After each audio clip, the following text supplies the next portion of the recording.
Welcome, welcome, welcome to the Fantasy Fangirls Podcast, where two sisters dive deep into beloved fantasy lore, characters, themes, theories, and more. Before we dive into our final episode of Fourth Wing, covering chapters 36 through 39. Woo! I can't believe we're even saying that. We're here, you guys. Oh my gosh, we made it. I feel like we've run a marathon. As always, we do have our content warning. We of Fantasy Fangirls Podcast are adults who say adult things about an adult book. We are in Xaden Ryerson's head in this stretch, and it turns out that he has the horniness of a 15-year-old boy, at least when it comes to Violet. And yes, we will be talking about it. Is that a surprise to anybody?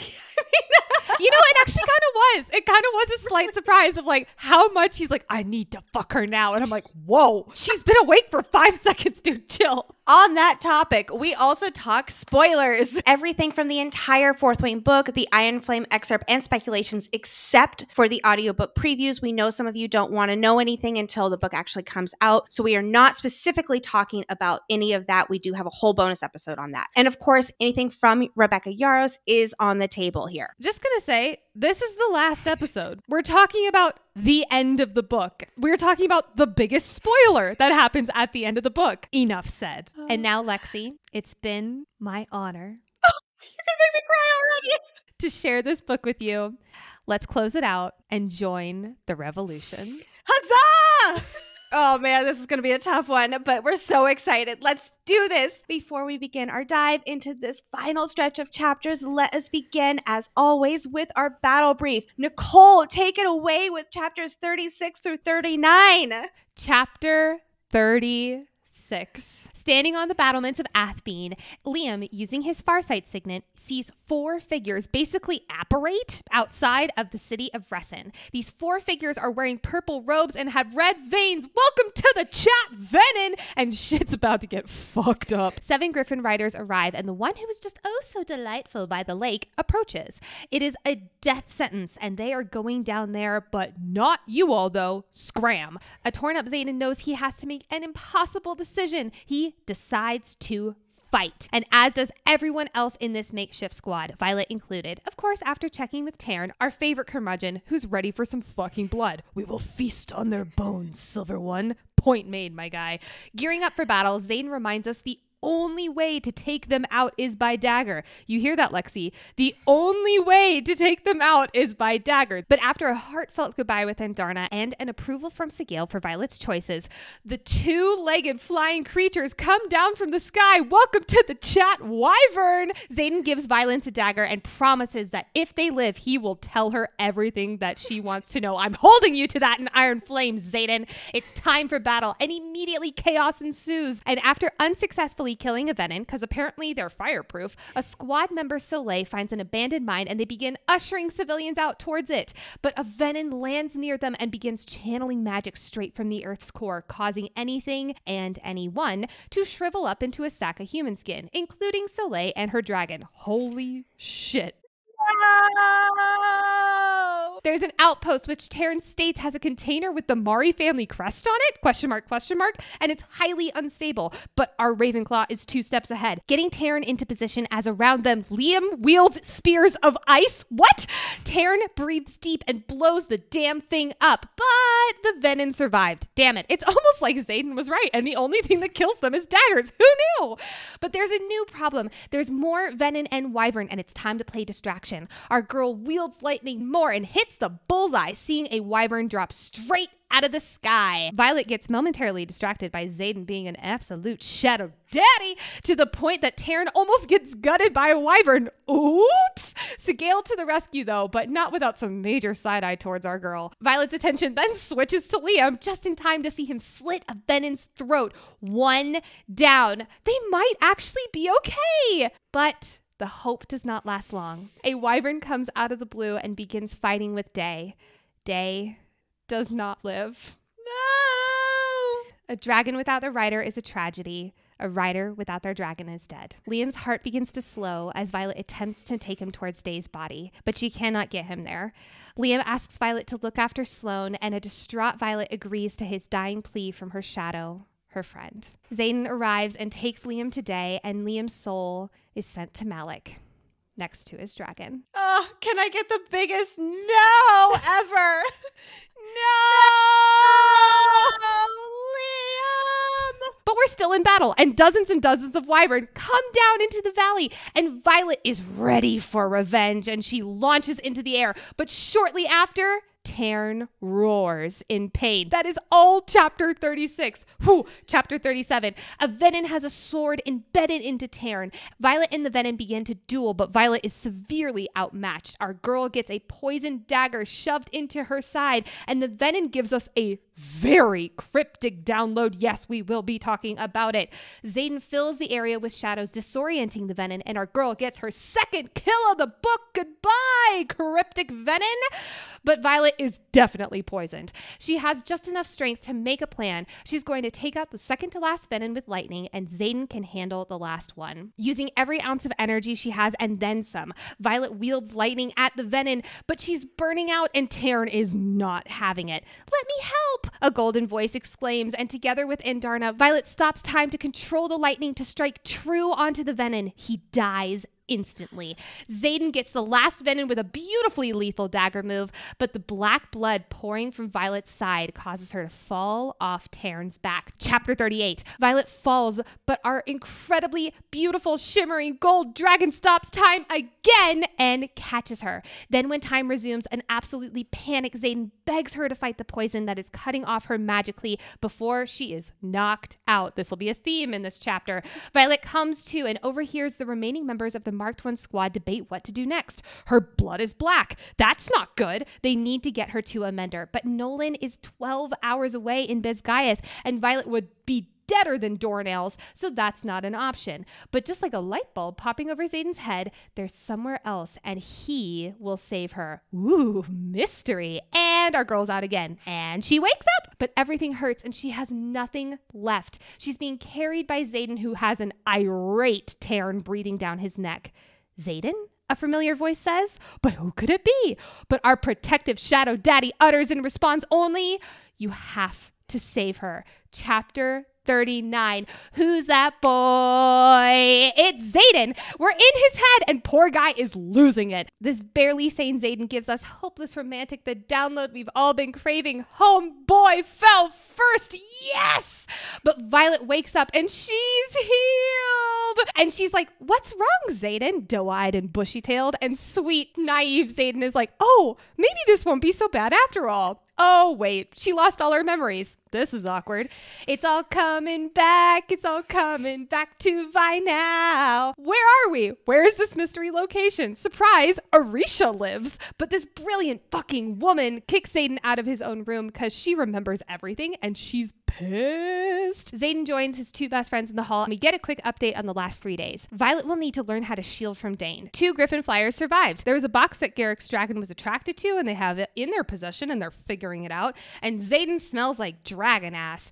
After Xaden and Violet are bathed and looking like a snack, at least according to Xaden, Xaden asks Violet the all-important question, are you willing to fight with us? Violet confirms, and all is right with the world. But Xaden's joy is quickly smothered. She's fighting with them, but no way in hell is she trusting him. But he admits in his head he loves her. Nicole weeps in a corner and is so happy. A sound knocks on the door. Who could that be? It's dramatic entrance Brennan Menders Soaringale. Welcome to the revolution, Violet. Woo! End of book. All right, folks, that was a great episode. We can't wait to see you in Iron Flame. Talk to you. Just kidding. You just had some people panicking. No, we got the longest episode yet here coming for us. Absolutely. No doubt in my mind. Let's tap into our Signet Power. Let's talk key insights, reflections, foreshadowing, and of course, our favorite theories. Whew, let's kick it off with the impending doom. Tern and Violet felt something was off at the lake, and it's stronger here coming from the valley below, which means that a shit ton of venin and wyverns are on their way. But interestingly enough, Tern isn't able to pinpoint what it is before they know that it's the venin, but he just knows where it's coming from. How I took this was, Tern in chapter 35 mentions that magic is wilder here and how harder for dragons and riders to communicate. It's harder for dragons to communicate with other dragons when the magic is swirling around them in this way. So my guess is that it's also maybe harder for Tern to be this like all-knowing Gandalf character. Instead, he's just feeling it rather than able to pinpoint it, where maybe it would be easier in Navarre for him to do that. That makes absolute sense to me. Yes, that absolutely. Is canon. Capital C canon now. And then I just want to note that Dane's dad, he might be like an uncle figure to Violet, but she knows what he's capable of. She knows what he's really capable of. And like she had no doubt that he set this up as an execution after what Dane found in her memories. It's weird hearing this because it's like again, I keep going back to that like nice flight lines, Violet, because that's just such a dad moment. I think that also, especially since she lost her dad, maybe he kind of stepped into that role for her. I know it wasn't like, when she was super young where that would make more sense, but like maybe he did kind of fulfill that role for her a little bit more. But the fact that she was just so quick to be like, yeah, Dane's dad's an asshole, he would totally do this, did kind of stand out to me. I also want to point out, again, we don't know what his signet is. This shit is keeping me up at night. Like, I need to know what his freaking signet is. I still pretty firmly stand strong that it is some kind of interrogation technique. Maybe it's pain, like kind of a Crucio vibe. Maybe it is something that allows him to tap into more mind stuff like Dane's signet. I don't know, but like I think it's going to be horrific, whatever it is. And I wonder if Violet even knows. I bet she does know. Oh, that's a good point. She never ever mentions his signet, which to me means that I'm not going to categorize it as horrific. I totally see what you're going with there, like as far as the interrogation goes. I'm sticking in the corner that it is a lot more like information based, but I don't like when you think about the big bad signets, right? The really powerful ones. She brings up Melgren's quite frequently. It's known as a very powerful one. So I'm going to guess because his is not mentioned to that same scale, that it's not either as well known, but I think that she does still know it, or it's a little bit more of like a subtler signet. Again, I think about interrogation, but more along lines of knowledge base. I really think that it is more of a knowledge base because he's the right hand to the general. It's something more along those lines. I definitely agree. I do think it's going to be something more information based. I think it's going to be, let me be clear, I think it's going to be used in a horrific way in our story. It's going to be used against our characters in a way that's going to have us like shaking reading our books. Watch it be like wielding spears of ice. It's going to be so chill. There's no way he could be the rank he is with something like that. But I watch it be something so much more common and we're like panicking over it. The letter addressed to Xaden in Colonel Atos' handwriting, we didn't get exactly what it said in the last stretch of chapters, so let's recap here where we learn exactly what it does say. Number 1, this is a test of your, Xaden's, command. Number 2, you, Xaden, have the choice of abandoning the village of our enemy or abandoning command of your wing. And if Xaden's squad leaves now, they can make it to the new location of Fourth Wing's headquarters at El Tuvo in time for the war games. But if they leave this Reston trading post and its 300 poor mill citizens, they're goners. Which, as Xaden does conclude, Basgiath leadership is testing the Mark I's loyalty without outright saying it. I don't know. I'm going to say it seems pretty clearly spelled out here that they have to make that choice, but tomato, tomato. I mean, it literally says you have the choice of abandoning a village of your enemy or abandoning command of your wing. That seems pretty like testing your loyalty, my guy. Now, to be fair, we don't get the exact wording, so maybe they're paraphrasing. This does bring back the question, though, of is Xaden going to be able to go back into Navarre and back into the Navarrian military? Because I don't think he can, but I also don't see how that would play out in our story. So we're not going to touch on that too much in this episode. We do have one more final Fourth Wing thoughts and Iron Flame predictions that we are going to be diving more into like that sort of stuff there. But there is a line, however, later on that Imogen says that does make me wonder if he was planning on going back to Basgiath. But it really brings that question to light where he did not choose that. So technically he is absolutely abandoning his wing, abandoning his leadership role here. Yeah. So how is that going to work? No, I don't know. I don't know. And we should also note, like, if Xaden is in Orisha, if he decides to be there with the rebellion, with Brennan, that's on the other side of Navarre. That's a long ass flight away for Xaden and Violet to be doing back and forth on Terran and Sigale. And just for story purposes, I don't know how that's going to work. It's going to be really interesting to see how that plays out. Yep. Yep. Maybe we'll learn how to apparate like the venins. Maybe that's the second signet that someone gets. Oh, there is a lot of speculation about that. Be helpful. So Xaden's squad deciding to fight. So first of all, it's important to note that it doesn't seem like any of these marked ones, including Xaden, maybe, like they've ever actually seen a venin before. We know at least Liam hasn't, which of course makes sense for his character. We know that Imogen hasn't, Bodhi hasn't, and I'm just thinking that if Bodhi hasn't, then most of the others haven't either. Bodhi is one of the real central, he's a right hand to Xaden here. Again, there's not confirmation that Xaden has seen or not seen the venin, but that's a little up for discussion here. Again, because Bodhi hasn't, I'm leaning towards Xaden hasn't. But like Imogen didn't even know about their signature red veins. They knew so little about these dark magicians, whatever you want to call the venin, right? Violet knows more about them than they do. And they've known almost their whole lives that venin and wyvern are real. And they didn't even know what wyvern were. Like, what is happening? And that also goes to show, like, later Xaden says, we should have told you because you could have given us the information that we needed to kill them. And it's like, pisses me off. I can't. Yeah, Xaden, that would have. Oh my God. I agree with you. I personally do not think that Xaden has ever seen them before. But however, I do think his, like, I'm going to put this in air quotes, familiarity with them is from his dad telling him stories. He's read the Fables of the Baron as far as we're concerned. We're assuming so, strongly assuming. For me, I think his familiarity with the venin is from his dad's stories that he told him and all that kind of stuff. But the fact that none of the other ones knew about it, I mean, I know that they were like, if we're interrogated, we're fucked. That seems like some pretty big information left on the table. Well, it's like they know that venin exists. They know that they're really bad. They know what they're doing to poor Emil, but they don't know any more details. Like and Xaden makes sure of that on purpose, that they're not given more information in case they do get interrogated there. I love how Xaden does handle their predicament here. It's just one more reason to love Xaden, especially in the stretch where he took a few L's, which actually, by the way, quite a few of our listeners have asked, what does taking L's mean? So let's clear that up here. A final episode, let's clear that up. Only took us 15 hours to get to clearing this up thing that we say on every single episode.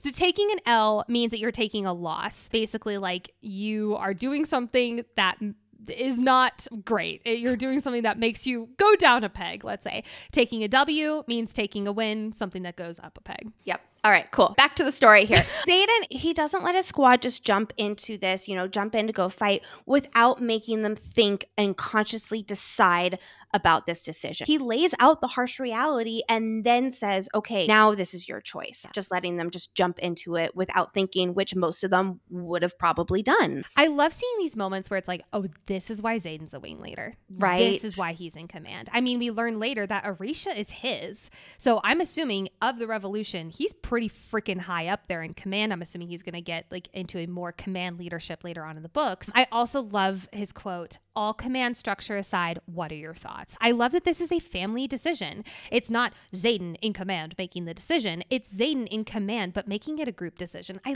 love that distinction because that to me is true leadership. I absolutely agree. Oh, and I feel for Xaden so much in this scene. He is making an impossible decision. You know those psych problems that are like, you have two options. You can save one person on a railroad as a train is coming towards them, or you can save 5 people on a railroad as a train is coming towards them. First and foremost, why the fuck did we do those in grade school? That's so fucked up. Like, why did we answer those questions? Did we do that in grade school? I did that like in college. I definitely did that in grade school. And I think that we went to the same grade school. We had very different experiences at this grade school.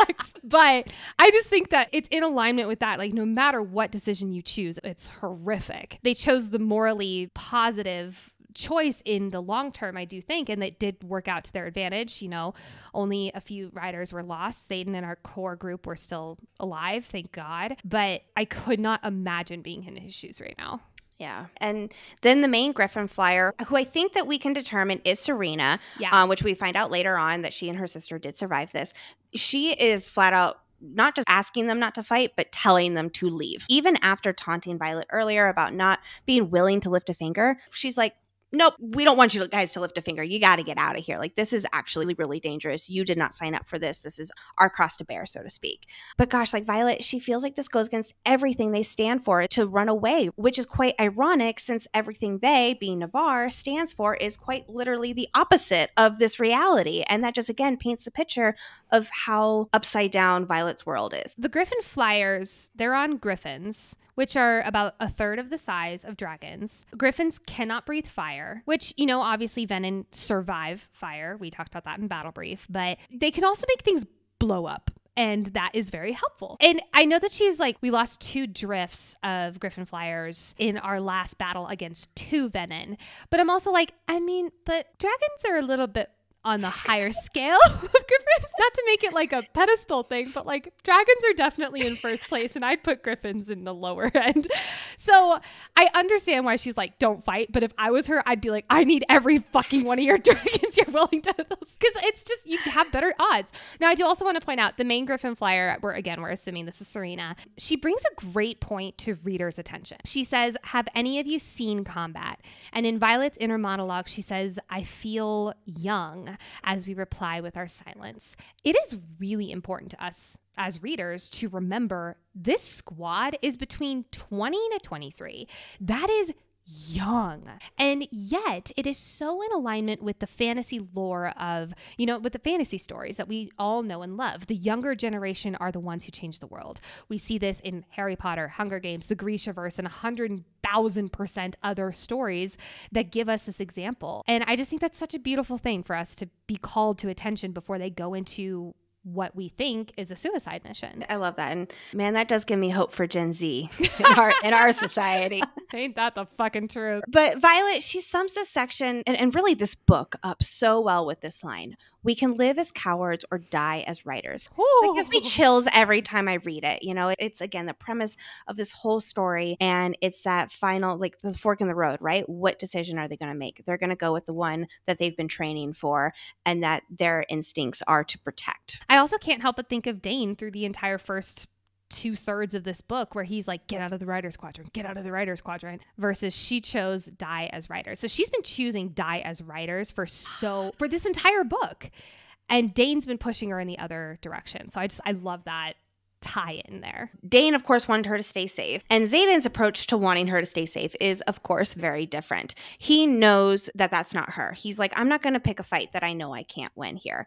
It's not up to him to make her do anything, especially when he's trained her for this. He knew something like this was going to come, and he has to respect her decision and also trust what he's trained her to do. And, you know, he may have a lot of secrets, but damn it, I just love him so much in this moment. More, you know, I always love him, but especially in this moment, how he respects her decision. And they're a team here. Even though they have some serious trust issues, they are a team. Even when push comes to shove, they are still a team. This also is such a bright neon sign to Xaden, Dane, and even Mira's differences on how they treat Violet's decisions. And in fact, if there is anyone I could compare this decision that Xaden's doing, and he's been doing this throughout the entire book, but this one specifically, if I could compare Xaden to anyone else in Violet's life who would be a similar type of decision, it would be Lilith. And they say you end up with someone like your parents, and you know, there you go. But I do think that like there's such a parallel between Lilith being like, I trust you to, you know, either fight the hell out of this situation or die. Oh darn, so sad. But like, I mean, obviously Xaden would be torn up. We see this at him as towards the end of the book, but like it is this trust that I know what you're capable of. So we also learn in this stretch that Xaden and Garrick were smuggling weapons. They started smuggling weapons year 1 at Basgiath. So they started doing this after threshing, which makes total sense because that means it's after they bonded with their dragons,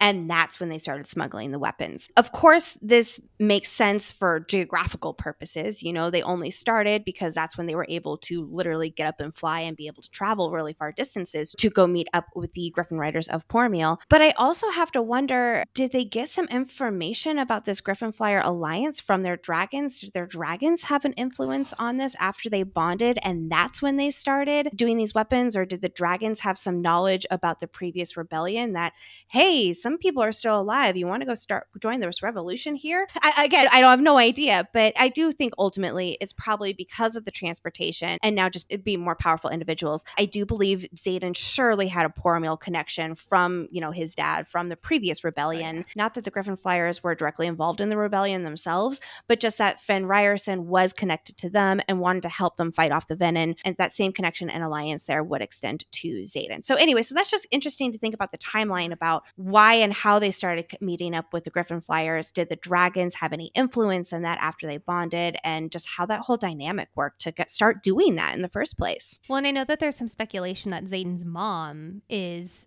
a Poromil citizen, even possibly a Griffin Flyer in Poromil, if that is a tie-in, or even, I mean, honestly, even someone in Garrick's family, like maybe one of Garrick's parents was a tie-in there. There's so much we don't know there, but we can obviously have so much fun and speculate, and we'll talk more about Xaden's mom later on in Xaden's POV.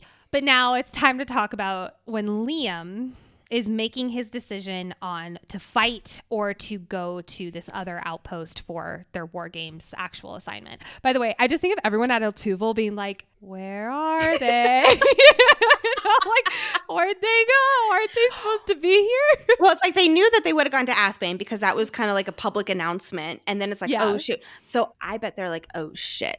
Something might be going down. Because I'm assuming they had to tell Colonel Atos, like they had to do the writing of like, so he didn't show. Let's send this note back to them so that they know he didn't show up. Probably somebody, possibly. Yeah. Or I wonder if there was somebody on the inside with Buzguy's leadership at this other outpost so that if Xaden did choose to go there, it would still be some kind of, okay, let's make sure that War Games is extra hard for him. So, yeah. But so as Liam's making this decision, he says, I would like to think that my death would be just as honorable. Rebecca! Ouch! Honorable. We get a very similar version of this word later on when he says, it's been my honor. Twist the fucking knife. Jesus God. There's also a moment where in Violet's inner monologue, she says, guess I'll be the second child she, Lilith, sacrifices to keep the existence of venin a secret. And she will be the second child to turn on her mother because of this secret. I just love that line. A line like this makes me really wonder if she does know Brennan is alive.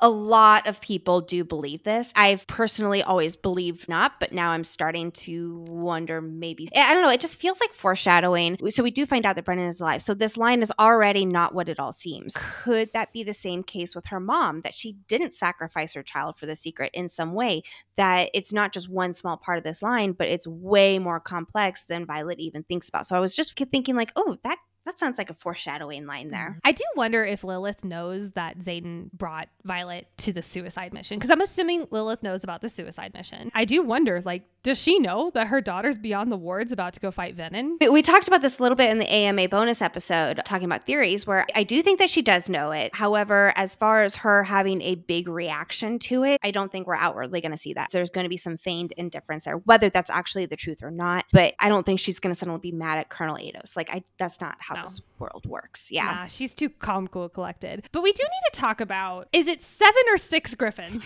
Because when they're all making the decision to fight, Taryn warns Violet, and then all the other dragons warn their riders, that there are 7 griffins that landed next to them. The Griffin Flyer female states that there are 7 of them going down to fight as well. But when Liam is describing the scenario, like after everyone's agreed, like, haha, we're gonna go fight, Xaden's like, give me the report, and Liam's describing that the Flyers are engaged, all 7-6 of them. So where did one go? There were 7.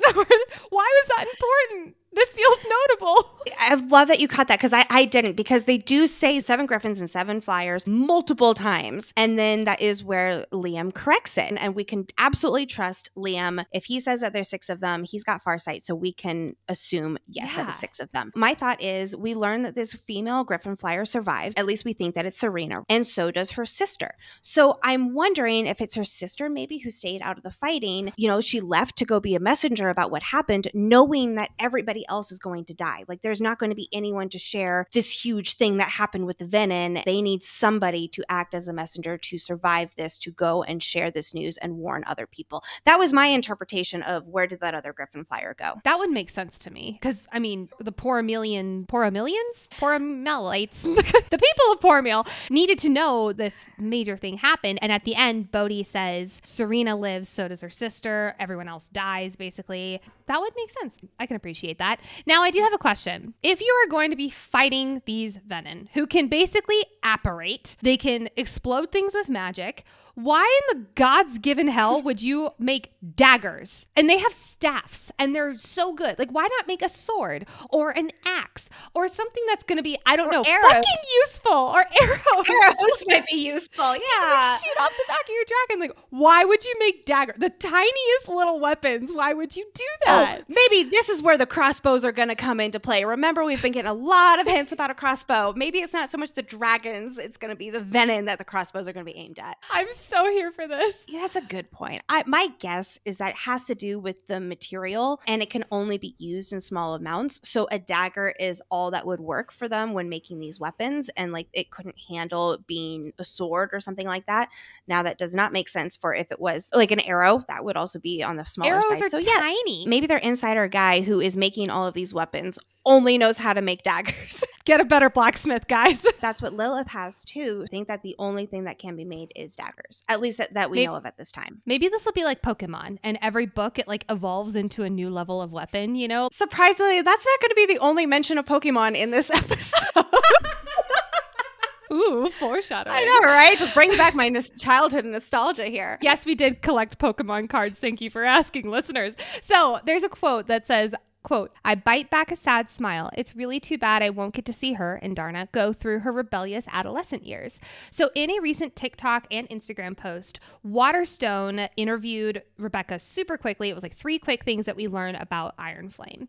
And we learn from this post that we're getting a very snarky teenage Andarna. And in this stretch, Violet is like, I need you to stay here, Andarna. And Darna responds with, stay here, like as grumbles really sarcastically. And I love that little hint of like, oh, here's some of the snarky teenage Andarna we're going to get. And side note, I cannot wait to see Tarn and Andarna interact in Iron Flame, our big curmudgeon of a dragon, with this snarky teenager. I'm so excited. But also in this little interaction between Violet and Andarna, it is so gut-wrenching. You know, Violet's resolved in her acceptance of her own death. It just guts me in this like would-be final interaction with Andarna. She really does think that she's saying goodbye, and she's okay with it. She's accepted it, you know? A quote here from Violet, you'll feel the moment when you'll know that there's nothing to leave. She just knows that she's going to die, and her bravery makes me love her all the more. Let's move on to Wyvern. Away from the heartfelt gooey goodness, we do get confirmation, or at least as close to confirmation that it gets, that Mira did in fact see Wyvern across the border, which settles a debate that we have had on this podcast that Wyvern have indeed been this close to the Navarian border before. I'm so mad at myself. I was so mad at myself when I read this part, like literally just pages after our episode 7 section, where I went on and on and on, as you all know, about how I'm convinced venin just absolutely cannot be close to the borders. While I stand by my reasoning that this makes sense, since it doesn't seem to be the case, it really does raise a lot of questions. Yes, in the context of the storytelling narrative that Mira indeed saw Wyvern, then this is what leadership has been redacting. This is Violet like really putting all the puzzle pieces together. I think that we can confirm that, again, with this storytelling tactic, that is indeed what Mira saw. That is what leadership has been redacting, at least some of which means that Wyvern and venin have been close to the border. They have been responsible for at least some of the attacks. I know not all of them, because we know that griffins have been in some of them. I'm not going to go down this rabbit hole of questions right now because we've talked so much about this, but like, I'll just say this. I need to start reading further than the sections we're covering so I can be better about how I interpret things. We're going to be talking about Wyvern and venin to the nth degree in today's archive sections. And let me just say, I have some thoughts to share about Wyvern versus dragons, and I cannot wait to get to that section. But I do think it's important to note here, we've talked about how the marked ones didn't know about Wyvern, but Tarn himself did not know about Wyvern, or didn't have them confirmed, I should say. What? That makes no sense to me. He suspected, and that's why he's been putting her through all these crazy flight maneuvers, which will, of course, come in handy here in a little while.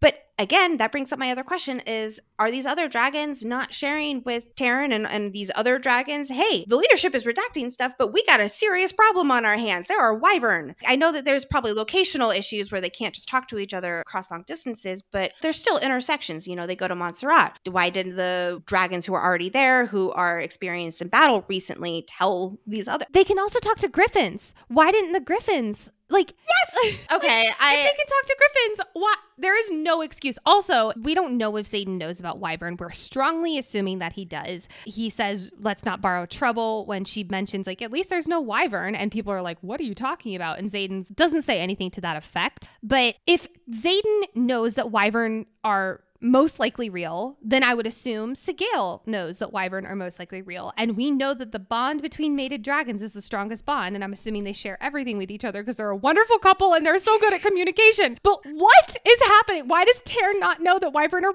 real? Because I think that does mean that Xaden similarly only suspected that they were real. They've never seen them and they have not gotten that absolute confirmation, but they kind of they innately know, and they've specifically made sure that they did not get that confirmation for the interrogation purposes. But that still does not excuse Taryn and how they would know from communicating with anybody else who is not in Basgiath right now, which they certainly do. So big questions.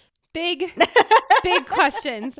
Before we get into the epic battle, let's talk about one more thing, and that is Xaden's secrets. Violet basically asks him, like, is there anything else you're not telling me? And he flat out just says, yes.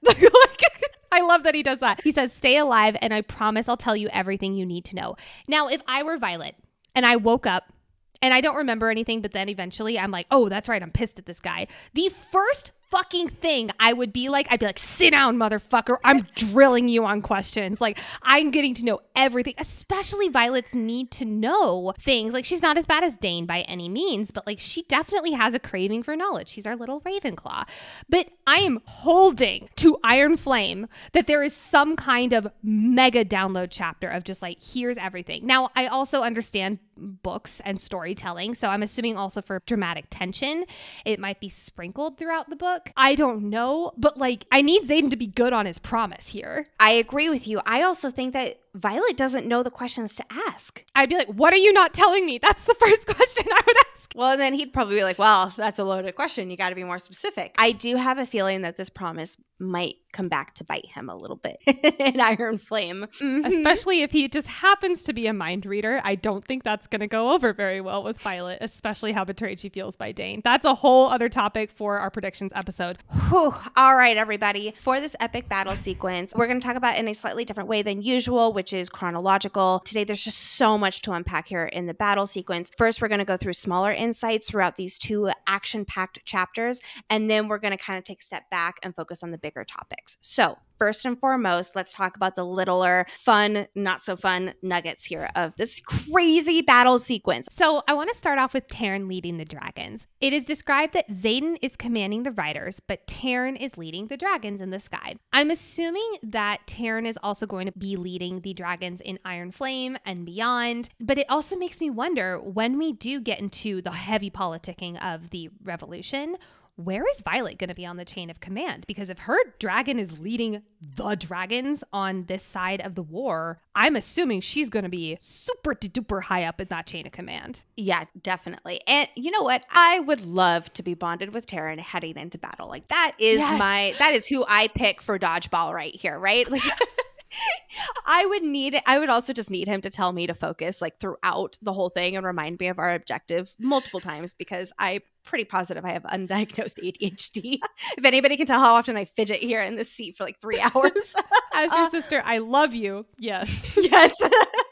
But then later, you know, when Taryn says, quote, a general can recognize another general, and that's their leader. We always have to point out dragons' names that we haven't heard yet and find out what the meaning of their name is. So Fuel, which is Soleil's dragon, means blood, which I found to be both beautifully poetic and tragic, considering that I'm assuming what the venin is doing when she's draining all the magic, she's also draining all the blood and everything out of their system, because literally they just like fall like a sack of human skin in that little circle that the venin is channeling from. They shrivel up, basically. So it's like they're draining the blood out of Fuel, which Soleil's dragon means blood. Just the sequence too, we don't get a whole lot of Soleil, and until she unfortunately dies. Let's give her a little bit of a spotlight here. I wonder what her signet is. Like the way that she uses her powers to stop that rock slide from crashing onto the townspeople, it easily could have been, just lesser magic, but maybe it was also her signet. I just find that interesting there. That seeing magic in action here. Again, a lot of people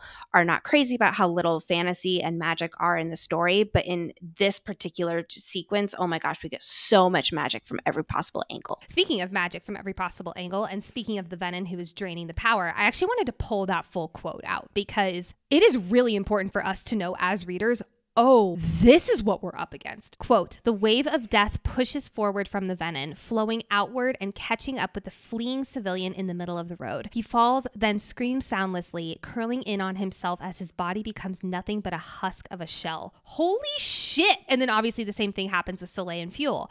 And then this venin has even more power from this circle of death. And I'm going to be straight up honest with you. There's so much happening in this scene that it went completely over my head the first time I read this. Going into the analyzing of the scene of this whole chapter sequence of all this battle stuff, it was like, I felt like I caught things that I had never even thought of before.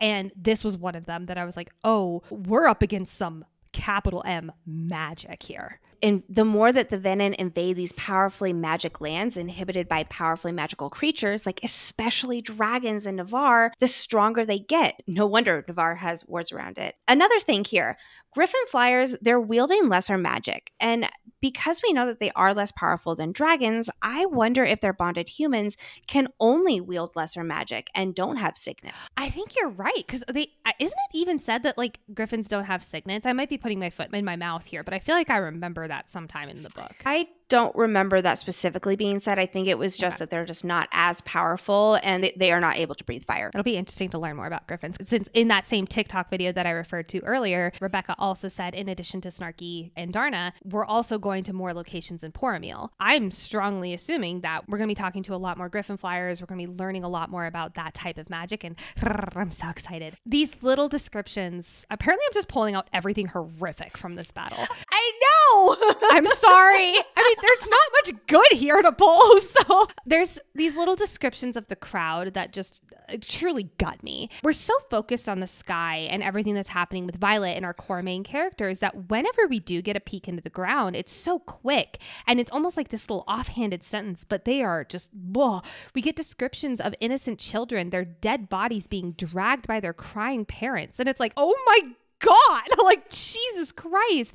And it's those little descriptions that just add so much dramatic tension and quite frankly chaos to this already such chaotic chapter. It's so easy to miss big moments like offhanded Liam wielding ice moments that we'll talk about very much soon. Our girl also learns, or at least aims correctly? Yeah. Question mark. She got her first like real lightning strike kill. I mean, obviously, she killed Jack with the tower falling on him, but this was like, yeah, she got her first kill. She finally aimed right, but it doesn't last very long. Like, she did it once, but it was a little bit of a lucky strike. I will say, I do actually like that she's not suddenly better at consistently aiming here in this whole sequence when the pressure's on. The fact is, and Violet repeats it to herself multiple times, she is not ready for this. Like, Taryn is pretty much like, too bad, so sad, suck it up, Buttercup, you got to do this. And she's trying, and she's not as successful as you might think that she would be in the stretch of chapters as our heroine. Total side note here that quite a few of our listeners have actually asked us about throughout this book. Why is it described on multiple occasions in the sequence that Xaden is in the saddle? We've seen this phrasing throughout the book when it's not about Violet's saddle, and people are understandably very curious about this. My best guess is that it's just a saying to describe where and how the riders are seated on their dragons. It's almost like a natural saddle, like just in their scales and whatnot. But it is a little bit confusing. I will absolutely give you that. So no, Xaden is not using a saddle. Nobody else has a saddle. Only Violet has a saddle. And there is some poor language choices there to confuse people. I do understand, because whenever we're talking to Mira, it's like you can't keep your seat. So yes. It's always described as a seat. I really do truly understand the confusion there. I feel like there maybe was a moment in Professor Kaori's class where they mentioned like a saddle, or maybe it's just a seat. It's two S words. I might be getting them confused. But I do agree that phrasing is quite confusing. But yes, I definitely think that it's just like the part of the dragon where you're supposed to sit on. It's like when you're in a cycling class and they're like, get in the saddle. And it's just like you're sitting on the seat. So we also get Liam's family crest mention. So this is from Taryn. Day says that building on the other side of the road has a crate of something marked with Liam's family crest. A little later, he says it's highly unstable. What the fuck? Like, there's so much chaos happening that even Violet's like, I'm not really worried about a fucking box right now, Taryn. Like, but why? Why is Liam's family crest somewhere that's beyond the wards? It's not in Navarre. It's in Poromil, from what we're understanding. Why is it there?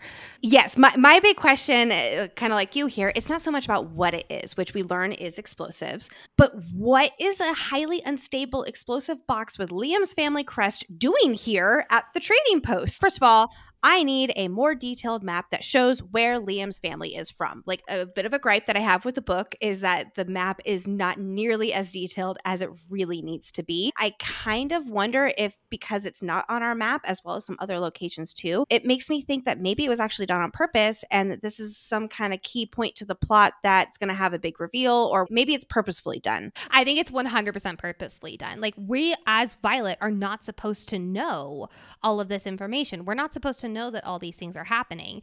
And I think that's supposed to be reflected in this very vague map that we get at the beginning of the book. I'm curious what the map is going to look like for Iron Flame. I'm going to crack that sucker open at 12:01 a.m. I cannot even tell you. Now, I do wonder, did Liam's family provide explosives for the rebellion? That's my guess, is like that was his family's, maybe more his dad's job. We know his mom was Colonel Mari. Maybe his dad provided the explosives. Maybe she did, and that's how she rose up the ranks. I don't know, but like I think it's pretty safe to bet that the Mari family has some big explosives. And it's also at a trading post. So it's at essentially supposedly a neutral territory. I mean, yes, it is Poromil, but this is also really close to the border. And there's been so much back and forth between, I think Athbane has been taken over between one side or the other 11 different times. Could it have been under the Mari's jurisdiction and that's why it was there? And then once when Poromil took it over again, but there's 300 Poromil citizens. That's not something that you just like jump to and from. Yes, I'm confused. I am confused as well. Yes. Period. Another moment that I really love during the battle is the realization that Violet is the key to killing them all with her lightning. For the first time, Xaden is playing a supportive role as she steps into the spotlight with her power. It's going to be really interesting to see the power dynamic between these two throughout the rest of the series. I just absolutely loved the two of them working together during this battle. It was incredible. Like later in this battle, Xaden envelops her and the venin in darkness so she can use her power of light to get the upper hand, and then their mind-to-mind connection just comes in so clutch. Like, I just absolutely love it. And to see them moving forward, how they work together, especially with her being, he's more of in the defensive spot with his shadows, and she's more of the offensive with her lightning. And just because apparently I have to bring up Professor Carr once every single episode, we get that line from him where Xaden and Violet together could be like one of the best things in the world or an incredible, formidable opponent. And that is being shown in the heavy neon lettering right here. And then the flicker of hope that Violet feels before Liam's death, how it just doesn't last long. We're going to talk about this soon. We're not quite ready yet, but she knows that they're going to die, like, from the moment that they find out that there's going to be venin here and that they have to go and save them, right? That's why they chose to do this suicide mission. They know that they're going in and dying, and they're just choosing to do it anyway. And even knowing that their objective is not to survive. It's about taking down as many venin and wyvern while getting citizens to safety. She's even devastated that they failed because they didn't get everybody out. And well, yes, it's very sad that they didn't save everybody. Like, they save so many people, and any life she and their crew saves is considered a success. It reminds me of when Sam says to Jon Snow when he returns from Hardhome, and Jon is so upset that he failed to save everybody. And Sam reminds him that they still saved valuable lives. You saved him. They think you're a success. Like, and it really brought me back to that particular scene there in Game of Thrones, that no matter how many citizens they save, the fact that they do save any makes it automatically a success in its own right. Side note, Hard Home is the best episode of Game of Thrones, and I will die on that hill. Such a good episode. It is a really good one. Xaden calling Violet violence throughout the entire battle sequence. I'm 99.99999% sure he only calls her Violet when it's in like all caps, multiple exclamation points when she's falling at the end of the battle off of Taryn's back. Calling her violence is, first of all, the reminder of this is who you are. You're a violent little thing, aren't you? That's one of the first things he says to her under the tree when she throws daggers at him. But in those times of love, in care, in panic, in softness, he's calling her Violet. And I hope this continues through the series. Considering that Rebecca chose the name Violet because of the name violence, she chose violence first and then came up with Violet. I do see that definitely being a thing, like continuing on.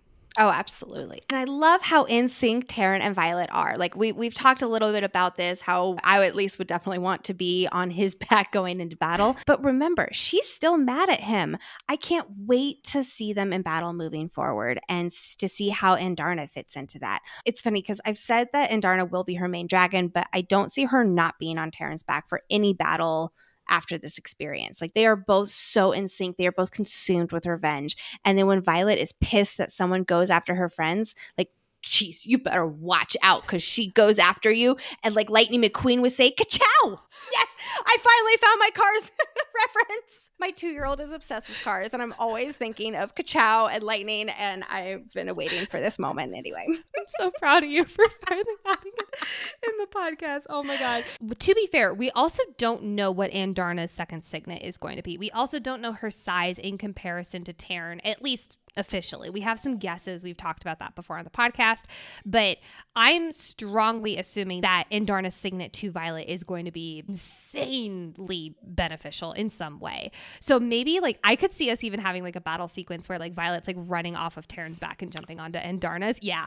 Wouldn't that be cool? I'm so excited. A few more little things here before we start with the really big juicy topics from the battle sequence. How Violet thinks of her mom several times throughout the battle and how she's just really channeling her mom here. You know, it's a culmination of what her dad said in the letter. You're the best of your mother and me. And this right here, this scene really represents what he was talking about. Her strength, bravery, and sheer determination in the face of danger to protect those that she loves. And last little thing, Little's also doing a lot of heavy lifting and air quotes there. Little, there's nothing really little in this battle. There's just smaller things and then much, much bigger things.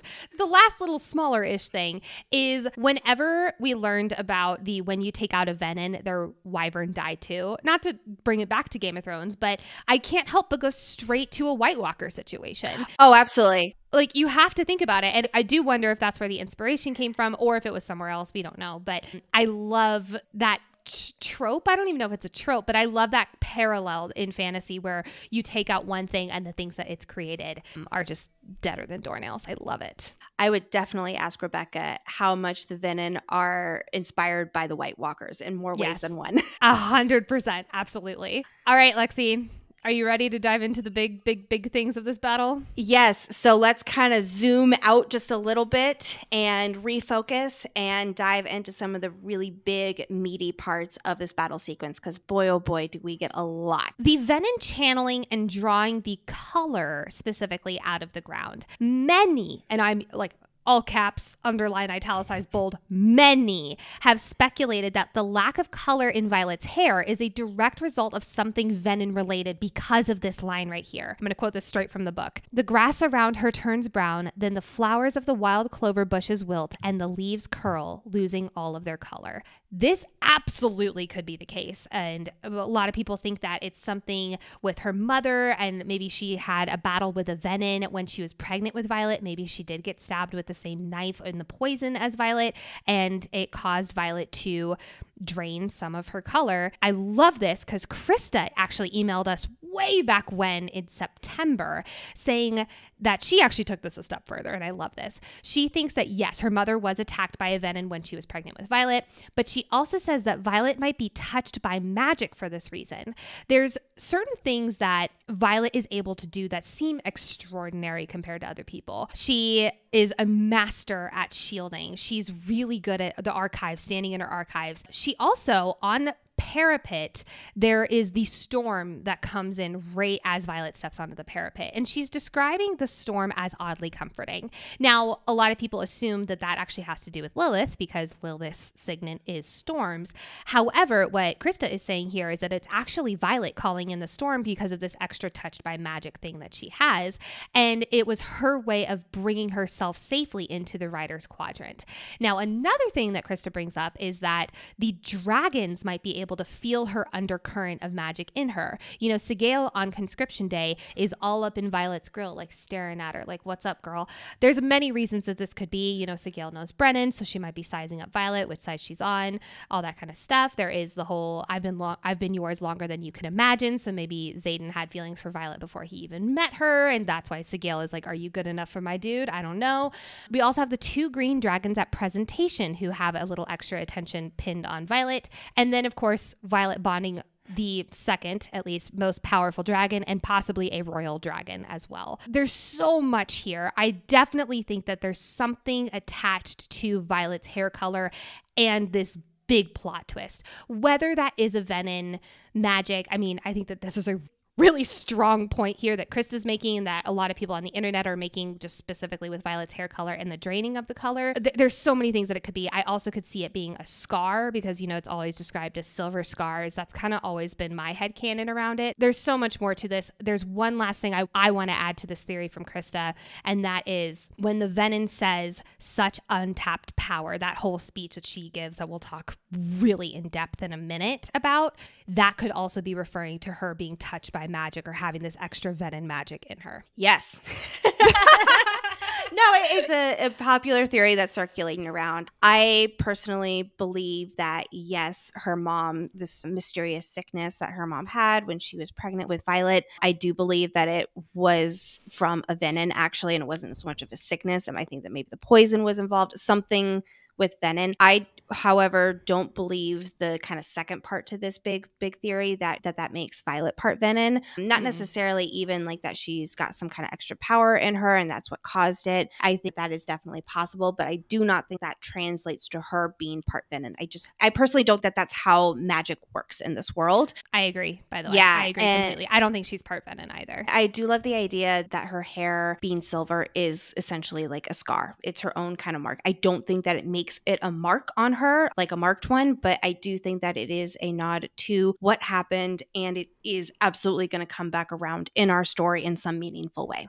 Yes. Retweet. Big question on everyone's mind. Who is that male venin with the staff heading to the clock tower? There's a lot of speculation about his identity and that it is someone that we know. First and foremost, we are wondering if he is a sage, the master or mentor of these other venin that one venin writer does talk about. And we have to wonder, who is the male venin with the staff heading to the clock tower? We are speculating that maybe he is a sage, you know, that master / mentor of these other venin that the venin writer does allude to. We don't know, but let's just call him the sage here just for simplicity's sake, because he does seem to have some kind of upper hand on the other venin.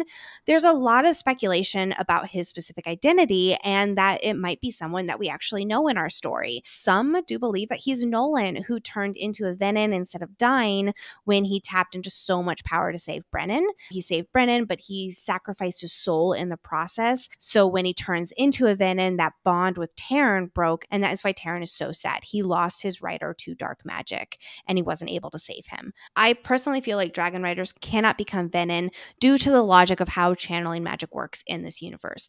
Dragon riders draw their magic directly from their dragons, and that is a very sacred bond and a power generated connection. Wow, if it was possible, if this sage is Naolin, that would absolutely be crazy. I just don't feel like that's how magic works in this world. I feel like we're going to need to learn a lot more about the magic before I buy into this theory. Would that be super wild and crazy? Yes, absolutely. However, I do feel like Taryn, we would have had an extra level of emotional complexity with Taryn during this battle if it was Naolin. I absolutely agree. A few other people have actually suggested that this venin is Violet's dad and that he did not die and that he actually did become a venin. I have my reasons for not believing this, but I do think that is a very creative theory right there. Again, who knows to any of this stuff, right? Another popular theory that it is somebody that we know is that it's Jack. I'm sticking to my reasoning that Jack couldn't possibly become a venin within the Navarian borders, and the same would actually go for Violet's dad in that situation too. But just throwing out some of those theories that we have seen as far as who the sage could be, who we might already know. My gut tells me that this venin, again, possibly the sage, is not actually somebody we already know. Why? Because as we get further into the books, the world just continues expanding. And if all of these big, mysterious characters are someone we already know, or too many come back from the dead, that to me is not good storytelling. We have to have new characters introduced. We have to have a level of mystery. Yes, there is always that balance with plot twists that it is somebody that we never thought of, that we do already know. But I think that there's too many other opportunities in this book for that to happen, where this is actually going to be a whole other type of character that we will gradually learn a little bit more about. And I mean, we already know, even just from the Today Show Iron Flame excerpt that we did a bonus episode on about a month plus ago, we already know that we get numerous new characters. We get Sloane, we get this new dragon, we get Eric. Who the hell is Eric? I have no idea, but everyone fucking speculating about who Eric is, and I, myself included. We also just know that, like you're saying, with books expanding, the world is going to expand too, thank goodness. I also echo, I do not think it's someone we know. I like the idea that it's someone we don't know. In fact, probably more. The only person that I would be like, oh, I can get behind this would be Naolin. Because we don't really know Naolin. Naolin's just a name that we've seen throughout this entire series. I mean, we could say the same thing for her dad, but it's her dad. It's a little bit of a different connection there. We've talked about this one quite a bit, but considering the fact that this is the passage where it happens, we have to talk about it. Liam wielding ice. So a lot of people have written into us saying, I don't understand. There's nowhere in this stretch that says Liam wields ice. A lot of people say, no, it's actually a third year wielding ice. There is a section that says a third year who is fighting alongside Xaden also is wielding ice. Yes, that is very true. However, there is this quote, and I'm going to quote it word for word. Taryn puts us into position, hovering about 20 feet above ground as Liam flies for the griffins above us, wielding spears of ice into the injured wyverns' throats. Blood streams from the wyverns falling from the sky with an ear-piercing cry. People have said, oh, well, it's the griffins who are doing this. Griffins themselves cannot wield because they're flying turkeys that I said in last episode. There's no mention of griffin flyers in this sentence. Just the sentence structure alone, it is Liam who is wielding spears of ice into the wyvern's throat. Yes, and while it is Liam wielding this ice, we do have to wonder if it's actually being channeled from Day. We know that Day translates to ice, so Liam's dragon Day's power could be ice related, and that is why Liam is able to wield ice here. This is actually very, very possible because Day could willingly channel his own power into Liam like Andarna does with Violet, and that is why Liam can do this right here. I've been so wishy-washy with this whole second signet theory. I am starting to lean towards this part of it, that it is actually from Day. I'm betrayed right now. I will also say that Day is known to be one of the most powerful and strong dragons who bonded this year. Day is a red dagger tail, and you'd think that he'd have a more badass power than just ice. Again, no offense to my guy Riddick, but maybe ice is just part of what he can do. There's still so much unknown about dragons and their unique powers when they're grown up and how that works with channeling into their people. We really don't get much of that. This is totally just speculation here. I don't know. I'm going to be honest. The more and more I think about it, the less I believe marked ones have a second signet. And I'm like saying that really hesitantly because I'm still like 1 foot in each camp here. Just the way that it would work with Coda's Rebellion Relic, it just doesn't make sense in the context of what we know about dragons channeling power. I think instead of a second signet, marked ones have amplified lesser magic. That is why Liam is able to wield ice here because yes, while it is a signet power, it is one of the more common ones. So maybe they're able to tap into this other type of magic. I don't know, but that's my leaning towards now. I respect that you have 1 foot in each camp. I, however, am buried alive in one of these camps, and that is that they have a second signet. The mentions of Imogen being fast and her not, like, people just not knowing about her mind wiping memories. She has to have a signet. She's still in the writer's quadrant. She has to have a signet in leadership's eyes. I'm assuming leadership does not know that she can just wipe memories without touching people, as far as we're concerned. I will discuss in depth later why I firmly believe that Xaden's second signet is being an intrinsic, and why and when I believe that second signet came into play. So I'm going to save that for that conversation. I respect you. I firmly disagree with you here. I am so in the he has a second signet. This is Rebecca's one half of a sentence giving us that, hey, they have second signets, but I'm going to give it to you in the most chaotic scene of the book. So you're not going to even, I mean, I read this book so many times before we even started doing this podcast. I never noticed it until I heard you say something about it. But how does that work with with the rebellion relic? I will go into it later in this episode. I'm telling you. We will put a pin in that for part 1, and we will return to part 2 in a little while. We need to talk about the Venin's motives in this scene, because they're after something in this clock tower. We're understanding that it's a small iron box. What is happening here? What is in this clock tower? What's in the small iron box? We know that at the end of the book, we, meaning the rebellion side, the marked ones, they are in possession of this box. Garrick's dragon is highly sensitive, which, by the way, I don't have his dragon's full name in front of me. His dragon's name, however, does mean pain. I looked it up. It's spelled a little differently in Gaelic translations, but it does mean pain. I am very curious as to what in the God's given hell this is. So let's peel back to what we do already know, which you did already kind of mention here. The main Griffin flyer knows that this many venin are after something, which we can conclude that this is it, the small iron box that the venin with the staff is gravitating towards. Although we still don't know what's in this ruins box. Garrick says at the end of the book that they should know within a few hours. So hopefully when Iron Flame opens, we will be able to know about what happened, since it was going to be so soon afterward. So Terrence says that all of the dragons can sense that there is something in the trading post. I think that we can confirm that this magical something is different than the raw materials that power the wards and are turned into weapons, because it seems like so unique and so stand out than just kind of like these materials that are all over the place that power the wards. We don't know if the venin are after that material too. I speculated that they might be. This definitely, again, has to be something else, something bigger than that raw material there. You know, we could speculate all day long what this material is. We're going to keep moving on with the story and simply call out, we do not know, but oh my gosh, we really hope we find out soon. And it's got to be something related to ruins. We've talked multiple times about how ruins are going to play into the story. I think that this is going to be a big key. Another thing that we have to mention here with the venin and their motives, they are not only after this.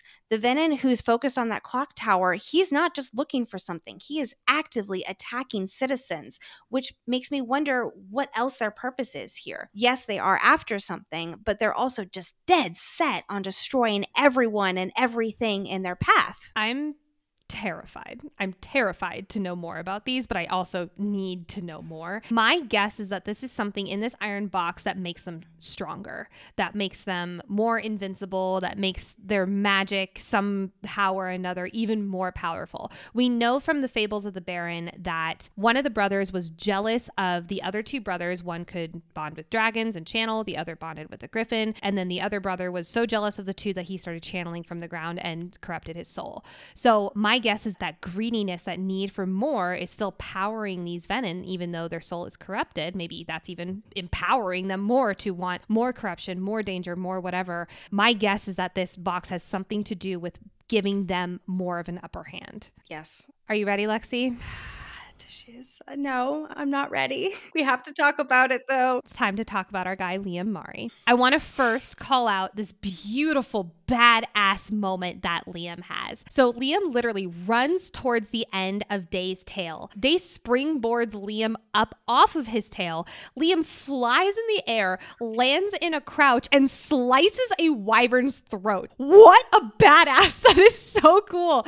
But this is also the moment that we discover that we're working with White Walker rules. We discover that when you kill a venin, the wyvern that venin created are immediately falling out of the sky like dead birds. So we get just a little bit of hope here.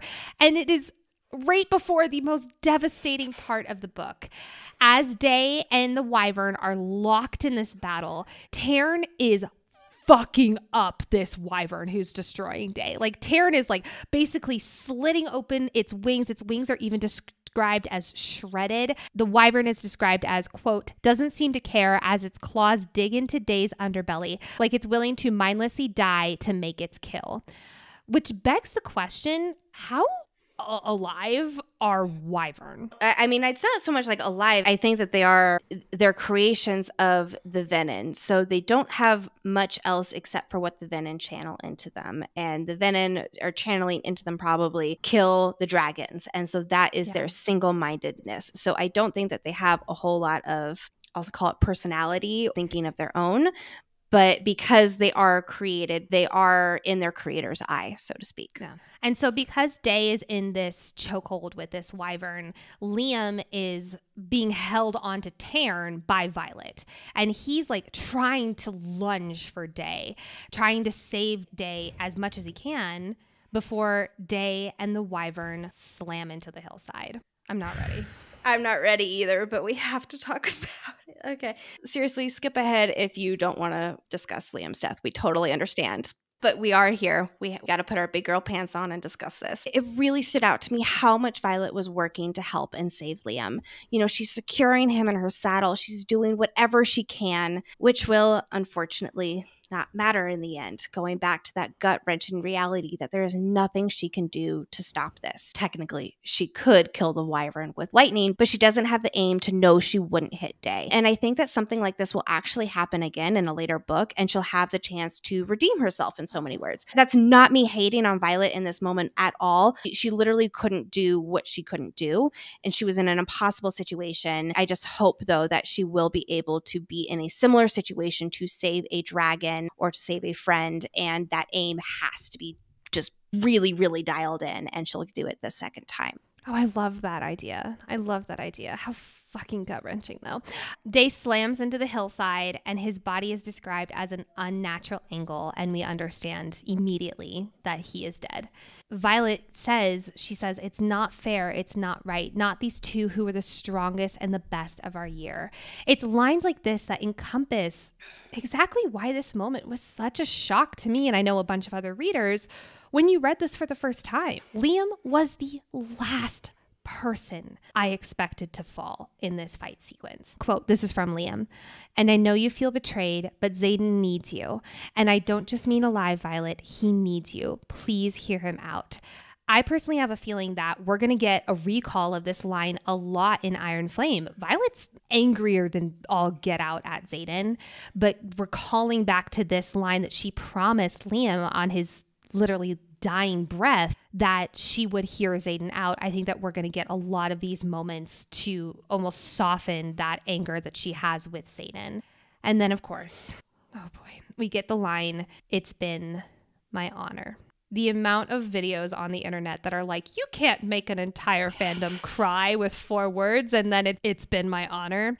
Yeah, it's real. It's so heartbreaking. So heartbreaking. I am so happy, however, that Xaden, it wasn't only that Violet got to have her one-on-one time with Liam. I think that was really important, that it was just her and Liam. They were a reluctant but formidable pair in the second half of our book. And he became not just her shadow, but a dear, dear, dear friend to her.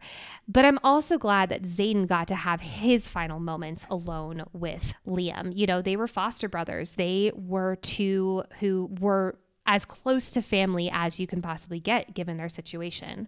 But in his last moments with Xaden, it's described that basically Liam's saying something to him and Xaden's nodding. I do wonder, what did they say to each other? Because there is a line later where Xaden is like, you need to take out the venin who control the wyvern. And it's understood that is maybe what Liam told Xaden in his final moments. But I do wonder if there was something else that Liam said to Xaden, kind of like how he said to Violet, you need to hear Xaden out. Oh, I hadn't thought about that in regards to Violet. I think that part of this final conversation was Liam giving Xaden the wooden figurine of Indarna. I know, okay, because he probably would have had it on him at the time, and that was probably Liam giving that like last little thing to Xaden, and Xaden refused to burn it because it was too special. We do really and truly need to talk about Liam's character and what he symbolized in this story, so don't mind me as I give a little eulogy here. Liam was our lovable golden retriever, our loyal and good to his core Hufflepuff. In fact, the name Liam means protector. Whew, that's gut-wrenching. Liam gave us a different, softer perspective on the marked ones that Violet and we as the readers really did need. He contrasts Xaden's heavy weight of responsibility and the other marked ones' hatred for Navarians. He gave us a glimpse into the hardship that these children experienced from the rebellion, and he planted the seed of doubt in Violet's mind about what she knew as truth. Liam gave us hope for a better tomorrow, and he was always a half glass full kind of guy. He took his duty to protect Violet seriously and loyally, all while respecting her boundaries, or even lack thereof, and forming a truly beautiful friendship with her. He was Xaden's foster brother, a brother he never had, a brother he found in their grief after the rebellion, and a brother he trained with to give them both the best chance of survival in the Writer's Quadrant. Liam was humble. He never bragged about how skilled or strong he was, and his death signifies that even the strongest among these characters can fall, and that they are ultimately powerless without their dragons. And that right there is the risk of becoming a dragon rider. Your life is tethered to your dragons. I will say I also think that this is foreshadowing that a similar situation will happen with Violet and have a different outcome, but we're not going there. We're focusing on our dear sweet Liam right now. In only half of a book, we fell in love with Liam. We will continue to carry his torch into Iron Flame. Liam, it has been our honor falling in love with your character and getting to know you on these pages. Thank you for being our girl Violet's shadow and friend when she needed it most, and may your soul be commended to Malik. That's beautiful. I want to call real quick this out. We as readers sometimes get information from other non-readers of why do you care so much about these characters who are not real? And I just want to call the attention to anyone who deeply cares about these characters, who are emotionally invested in them, who do have emotional reactions when her sister reads a eulogy on a fucking podcast and you're weeping mess in a corner. There is nothing wrong with being so emotionally invested in these characters. These are real. There's the quote from Harry Potter, "Of course it's happening inside your head, Harry, but why on earth should that mean it is not real?" These characters are real to us. They are friends. They are dear loved ones. They are our shadow as much as Violet's. And I just think that it is so beautiful that readers open their hearts so much to these fictional characters, so much to the point where we do have these emotional gut-wrenching reactions when things do happen to them. And I also want to say this is book 1, and we're probably going to have another really gut-wrenching, heart-guttering death that is going to happen in a later book. And I expect to have just as much of an emotional reaction to that one as I did here. Whew, there is no good transition from this. So let's wipe our eyes and move on to something more exciting. What the venin writer says to Violet. How dare you toss this off to me after you do such a beautiful eulogy? Right before the venin does this super cryptic download, Violet says in her head, quote, "There's something missing. It's taunting at the edge of my mind like the answer to a test I know I've studied for."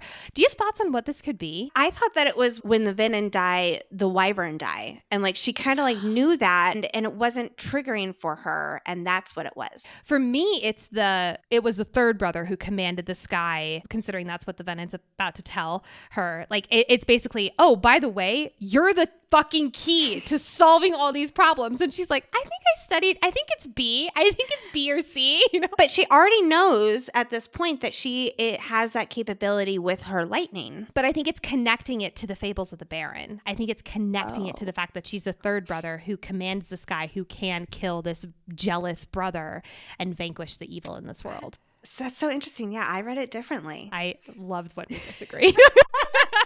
Let's talk about the venin's fighting style. What makes them so freaking good at fighting? Because I have a few questions here. Violet says, quote, "It's as if she knows exactly what I'm going to do before I do it." Is there some kind of magical element at play here? Is this her, quote unquote, signet, or if that's even a thing with venin? Or is she just really good at fighting? Do they age the same as our normal characters? Do they age really slowly? Is this woman 500 years old and this is just her fighting 500 years and that's how good she is under her belt? All fantastic questions. I don't know, but that really did stand out to me. I love the idea that they do have this extra magical element to it where they are able to anticipate what their opponent is going to be doing here. I really want to learn more about the venin. I just want a villain backstory. I want to know the venin backstory. And I know we're going to get it eventually, but I want an in-depth venin backstory. God, fingers crossed. Yeah, you hear that, D&D from Game of Thrones? Oh, shit. So to quote the venin in this super heavy weighted line here, she says, "Such untapped power. No wonder we were called here. You could command the sky to surrender all its power, and I bet you don't even know what to do with it, do you?" Of course, we got to call this out. It's so interesting that this command the sky language mirrors the beginning of the chapter from the Fables book, which we talked a lot about in episode 6. Quote, "But it was the third brother who commanded the sky to surrender its greatest power, who finally vanquished his jealous sibling at a great and terrible price." Just, how it mirrors it. It is just so juicy, as Nicole would say, delicious. Delicious. So before I dive deep into theory land here, I'm curious, Lex, what do you think the quote, "No wonder we were called here," means? So some have speculated that leadership drew the venin here to Resin. That's definitely possible. There are also some other reasons that have been brought to the forefront. Number one, the most surface level reason is that they were after the thing in the clock tower, and that's probably the big reason they came here to Resin, that they were called here. Number two, Violet has also been traveling south toward Athbine, and she has, some silver hair. She's bonded to dragons. She commands the sky. There could be a reason why she was coming closer. They were also wanting to come closer towards this meeting point here. There could be a lot about Violet's power that we don't know about as readers, and that would be the reason that they were called towards Resin. Or I should say, number three, supporting the last point really, but taking it a step further, if we are dealing with this prophecy situation, the venin could have sensed that she would be the destruction of the third brother, the venin brother, and they wanted to take her out while she was still at her weakest. So that's why they were called towards this location of Resin. Oh yeah, so many possibilities. And it might not be just one, right? When we think about what they were called here for, first and foremost, I think about the ruins box, because the dragons are sensing it and they know that there's some kind of magical energy around it that absolutely the venin would probably pick up on. And that was one of their driving forces there. But we really have to focus here on leadership, and they're very, very likely involved in this. We talked last episode about the timeline of the venin moving north. They destroyed a village 2 days ago, which was the day before the reunification party where Dane stole her memory about Zane and Athbane. Leadership could have known about this venin attack in the area and made sure they kept moving forward towards Resin and Athbane. How they communicated this to the venin, I have absolutely no idea. I'm just throwing possibilities around. They could have planted this ruins box in the clock tower somehow so that it would draw the venin there. However, they assisted in orchestrating this attack. Then they made sure that Athbane was abandoned, so the setup was all nice and ready when Xaden and crew arrived. Based on what Brennan says at the very end of this book, quote, "That definitely wasn't an accident, little sister." That to me means that he knows something more, which we also talk about in the bonus episodes of the Iron Flame previews, which we're not going to talk about the spoilers here, but we know that there is more to it. Leadership has to have an involvement. I have no idea, again, how they do, but they are involved here. I think that it was between them and maybe the small box, and it was all that big culmination of setting this whole thing up. I love the idea that leadership just has a stone of far speech with these venin. They're just communicating, and 4 people got that reference. And you know what? Those 4 people, I appreciate you. I love you. Send me a DM. What the heck are you talking about? I'm talking about a D&D podcast that has the stones of far speech, and they get it from the Fantasy Costco. It's fantastic. Oh shoot, so, we have one of those in our D&D. Oh, we man. do. It's been a minute since we played, which we're playing again on this Sunday. I'm so excited. Then there is the second part of this quote, and it is time to finally talk about the resurrection theory. The second part of this quote launched a big old viral theory on TikTok that we have been tagged in so many times by you amazing listeners. Thank you. This video is by Tina Marie. You blow my mind with your theory videos. Shouts to Tina. Your theories are amazing. So the second part of the quote is, and I bet you don't even know what to do with it, do you? Writers never do. Tina and many others as a result believe that this sentence implies that resurrection exists within the amount of power that Violet wields. Now, record scratch. The first time that I heard this, I was like, wait, how did we get resurrection from this sentence? And how did we come to this conclusion? It makes sense. Stay with me. Tina goes on to say that a side theme in this book is resurrection is somehow impossible. It's mentioned numerous times. It's also mentioned that whenever someone dies, you burn their belongings. You burn all of their belongings. It's mentioned numerous times.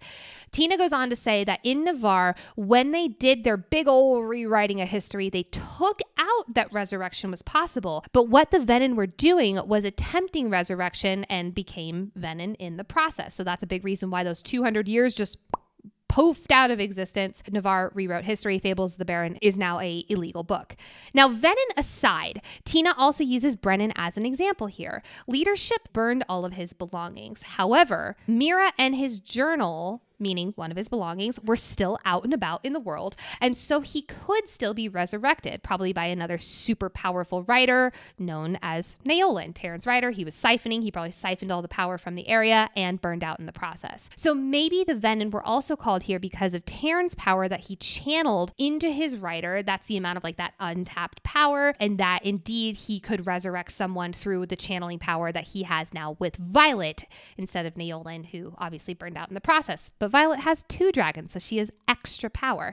But if Violet does indeed have this untapped power, and she currently doesn't know what to do with it, like the venin is saying, if she does, however, learn what to do with it and resurrects someone, maybe by, for instance, jump-starting someone's heart with lightning, and she could burn out in the process like Neolin did. However, like I just mentioned, it could be because she has 2 dragons channeling power into her that she does not actually end up taking the same fate as Nolan. This could be how she brings Xaden back, a huge theory going around. I mean, you just have to look at how many times he says the death of me in Fourth Wing to be like, something ominous is going on here. So maybe if Xaden does end up dying, this could be how she brings Xaden back after he's fallen in battle or something like that. Maybe even, and this is my addition to the theory, maybe, his belonging, quote unquote, would be her. She belongs to him. He belongs to her.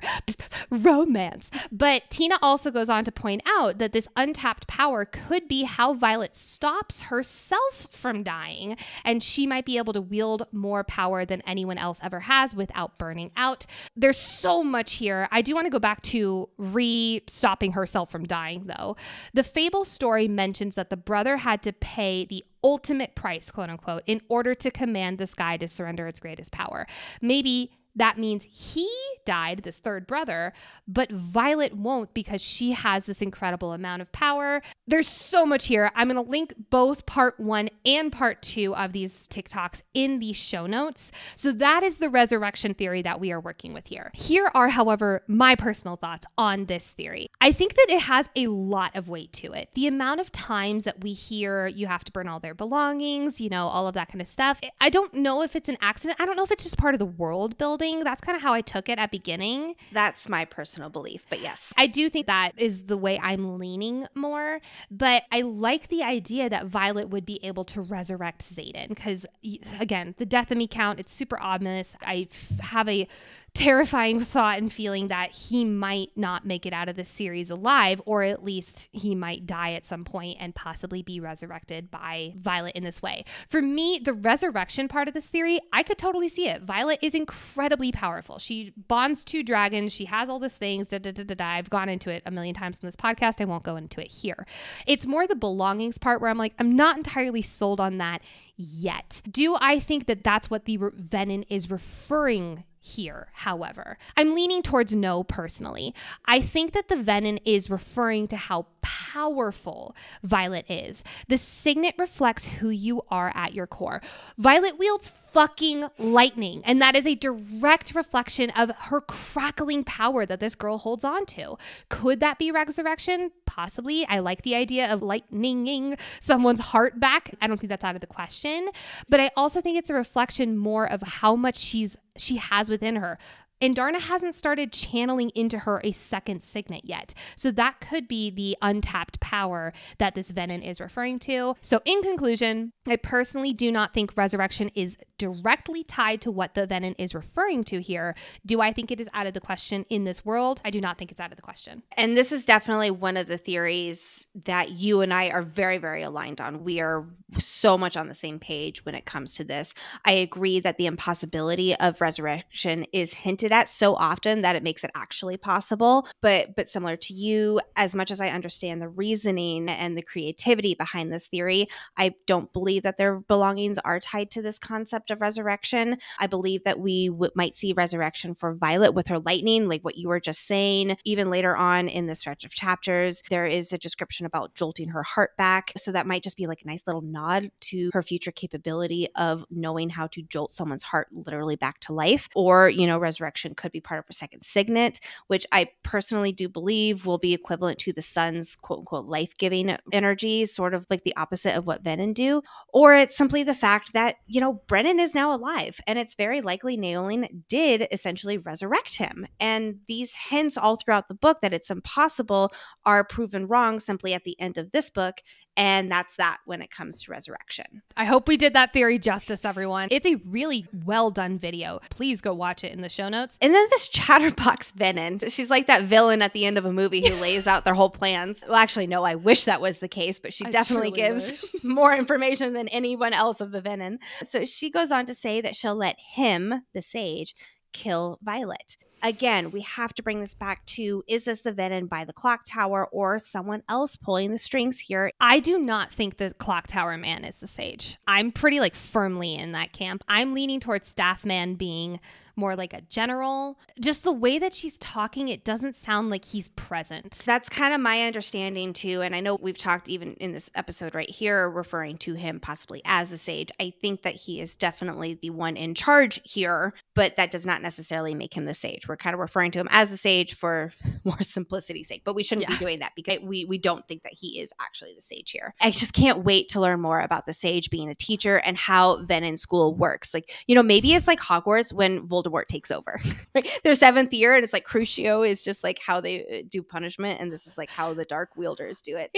I love that you think that there's like a Basgiath War College for venin. Like, I just kind of assumed they just pop out of the ground and, you know, just become venin. So we're going to talk more about that in archive section because I have so many questions around the venin. I haven't read your archive section yet. I try not to read them before we start the podcast because I want to listen to them live. So I'm very excited for this. We have Andarna to the rescue. For the first time that she's to the rescue. I have a feeling that this is the first of many times that Andarna is going to come to the rescue. Her quote saying, "So much suffering." I'm listening to the audiobook as I'm doing these outlines in tandem with reading it on my ebook, but just the way the audiobook narrator does it, it's so much suffering. It's just like, I picture almost like Andarna having like a panic attack. She's like in the fetal position and she like can't help but keep that in. Just like, oh God. And then her saying, "You need me," to Violet.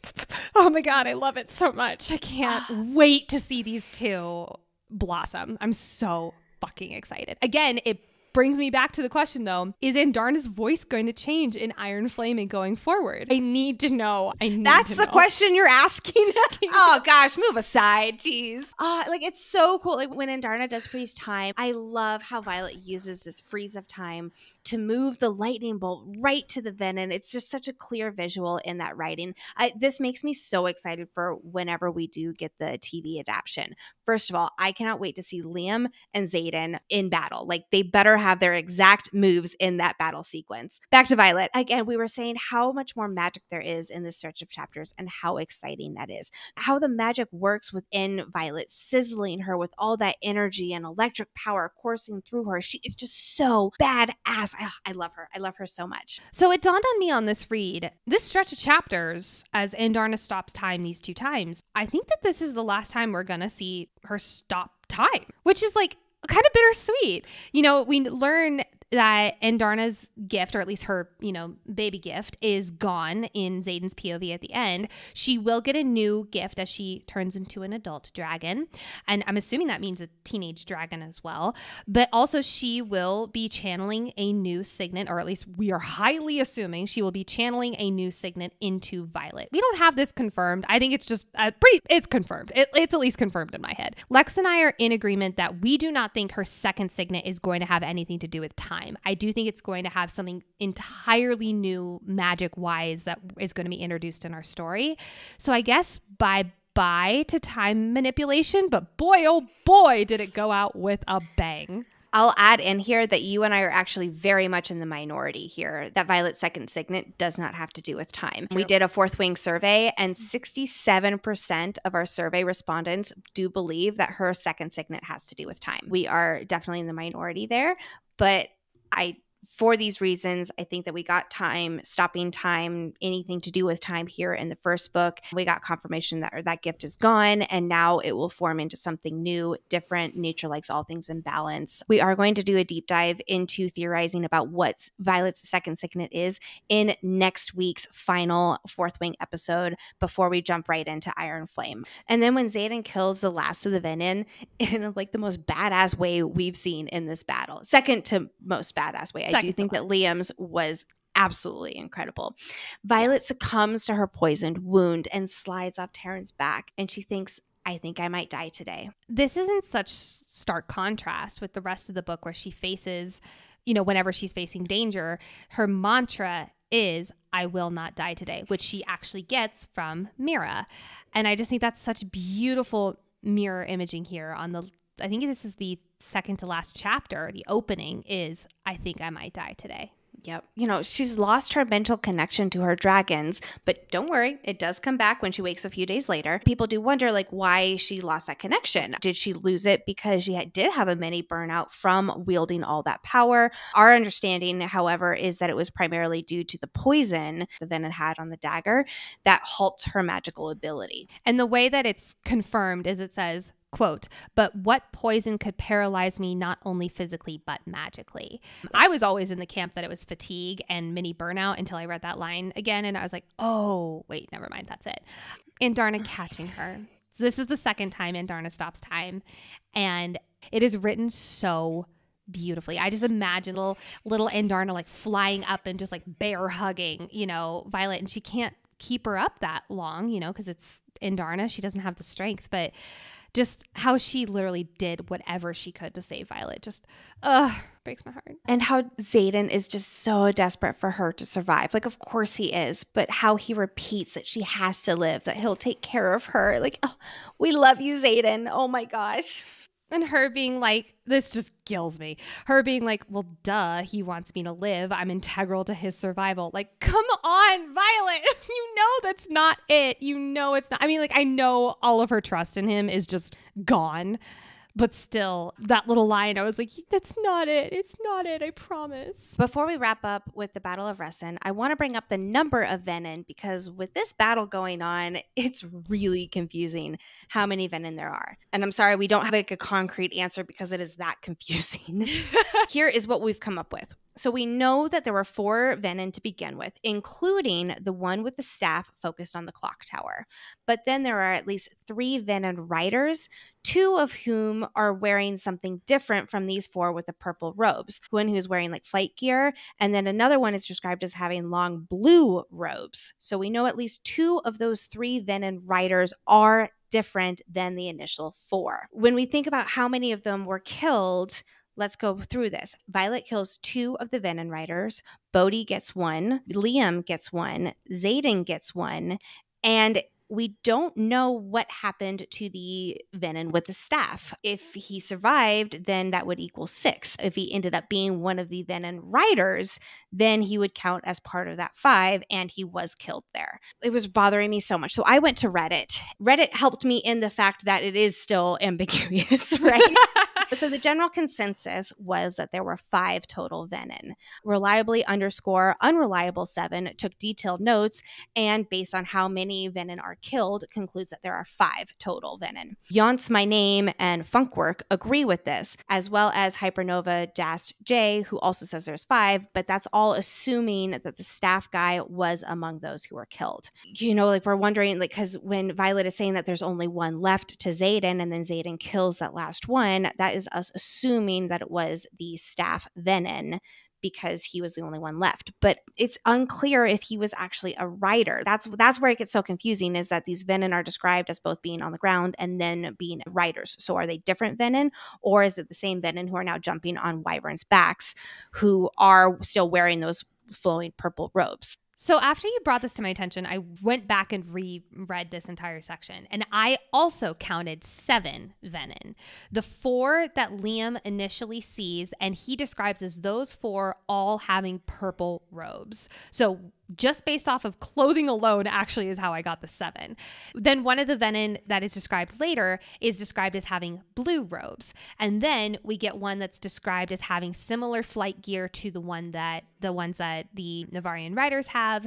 And then there's 2 riders, so I'm assuming that the second one also has the flight gear. However, when Violet is facing off with the venin on Taryn's back, it's described as her robes are like billowing in the breeze or whatever it is. And so maybe not. I'm in 6 or 7. That is my camp. I'm in 6 or 7. But like also, we only hear about, you know, Violet killing 2, Bodhi getting 1, Liam getting 1, and Xaden killing 1. There were also other marked ones there. There's also griffins there. Did they kill any of them? And we just didn't know because we're in Violet's hedge. We don't know if there were ones that died off page and we just don't know about them. We know that the whole horde of griffin riders, except for Serena and her sister, did die. Did they die also killing a venin at the same time? Like, we just don't know. But I'm still in the camp of it is either 6 or 7 venin, which, holy shit, the fact that they came out of that alive is impressive. So yes, so we can conclude there are at minimum 5 and at most 7. I think that's our final conclusion here, which is driving me crazy. Like I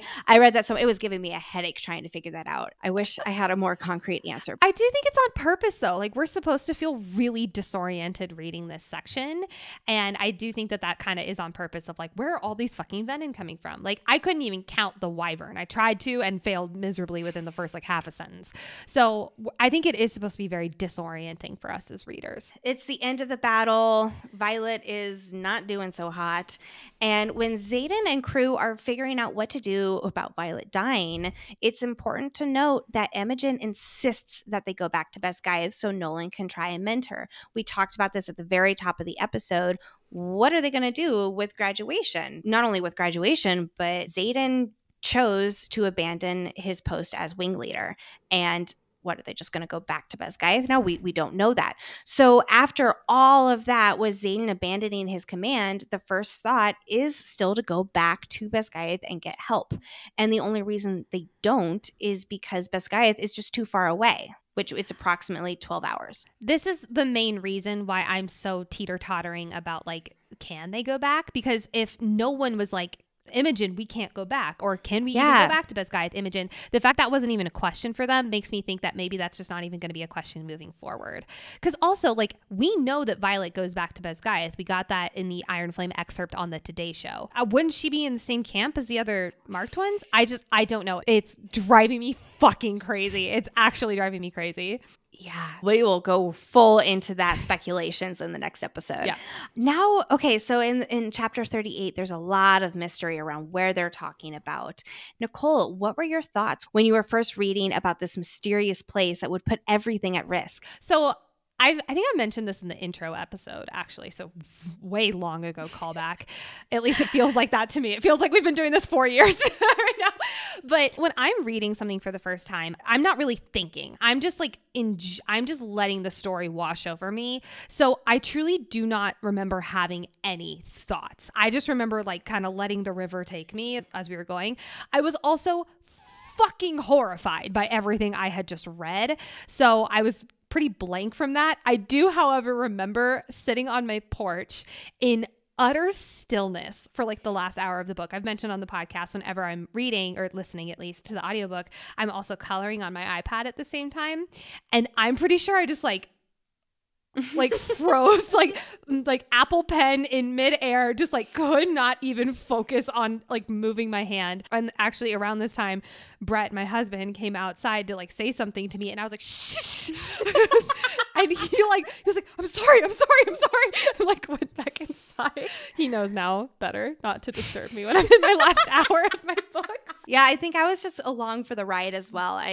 Neither of us are super trying to figure out all of the bits and pieces during our first read. I was going to say that might come as a surprise for a lot of people considering the podcast we've created. Exactly. I mean, this is like third reads through, right? This is when like, okay, we had the first listening experience or reading experience, and then we go back and get all the super juicy details, which is why all of you are listening here, because that's what you love as well.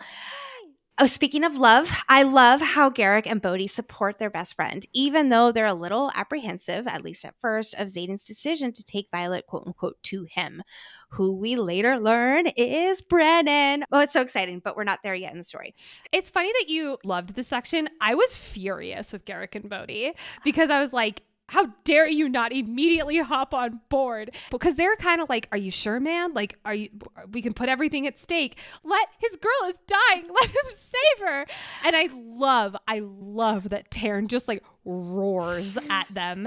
And I think that's them, like, meaning also Xaden. He's just pissed. He's like, how dare you put my rider in this situation? Thank God for Taryn. But what I mean is more of after all of this, like, because other people were still calling into question. And that's when Garrick and Bodhi, after they had their very first, like, are you sure about this, dude? Mm-hmm. And Xaden's like, yes. And they're like, okay, cool. Like, if you have thought this through, you are sure about it, we are on your side. And that is why I love them as the supportive sidekicks that they are.